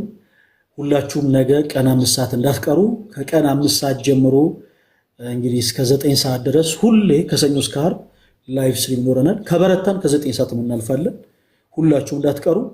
ፈለገ ተመልሷል እያላችሁ ሁላችሁም ቪዲዮ ፖስት እንድታረጉ። በጣም ብዙ ሰዎች ጋር ያለው መረጃ ፈለገ አትናቴዎስ ለእረፍት ትንሽ ከሶሻል ሚዲያ ራቅ እንዳለ ነው። ሁላችሁም ቪዲዮ ፖስት ማድረግ የምችሉ ቪዲዮ ፖስት እያደረጋችሁ፣ ስቶሪ መጻፍ የምችሉ ስቶሪ እየጻፋችሁ፣ ኦኬ፣ ሁላችሁ ፈለገ ተመልሷል እያላችሁ በደንብ ጻፉ። ያው ያንን የፈለኩት ለብዙዎች ምናልባት እኛ የምንፖስታቸውን ቪዲዮዎች እንኳን ሰዎች ጋር ድንገት ካልደረሰ ለብዙዎች እንዲታይ ነው። ኦኬ፣ ለብዙዎች እንዲታይ ነው። ሁላችሁም ያንን አድርጉልኝ። እጅግ በጣም ነው የምወዳችሁ። ዶርዜ ቪሌጅ እውነቴን ነው የምላችሁ በአይምሮ ሊጠፋ ያልቻለ ቦታ ነው። በጣም ብዙ ሰዎች እርግጠኛ ነኝ እንዲህ አይነቱን ነገር አይተው ተመልክተው የመጡ አይመስለኝም። እዛ ምናልባት ለመሄድ እንደው ፕሮግራም ከያዛችሁ በተለይ በውጭ ዓለም ያላችሁ እህቶች ወንድሞች አርባ ምንጭ ሄዳችሁ ዶርዜ ቪሌጅንም ለማየት ፕሮግራም ከያዛችሁ እነዚህ ነገሮች ሳታዩ ሳትመለከቱ እንዳትመጡ እሺ። ኢትዮጵያ በጣም ብዙ ታሪክ ያላት ሀገር ነች። በየቦታው ደግሞ ያለው ታሪክ እጅግ በጣም ደስ የሚል ነው።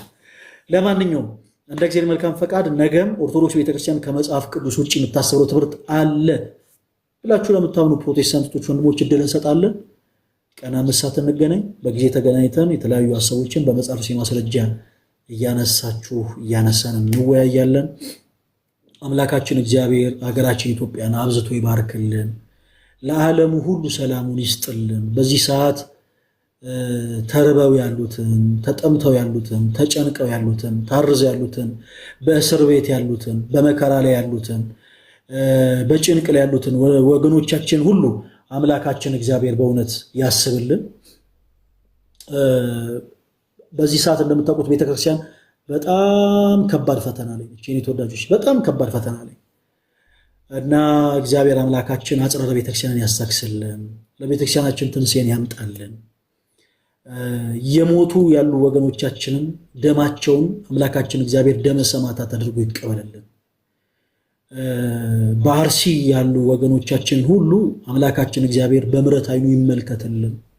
ከሰው ጥበቃ ይልቅ ከሰው እርዳታ ይልቅ የእግዚአብሔር ጥበቃና እርዳታ ይበልጣል። አምላካችን እግዚአብሔር በሰቀቀን ላይ ያሉትን፣ በጭንቀት ላይ ያሉትን፣ በመከራ ላይ ያሉትን፣ እየሞቱ ያሉ በአርሲ ላይ ያሉ ወንድሞቻችን እህቶቻችን ሁሉ እርሱ ይጠብቅልን። እርሱ በምሕረት ዓይኑ ይመልከትልን። ሁላችን ለንስሐ ሞት ያብቃን።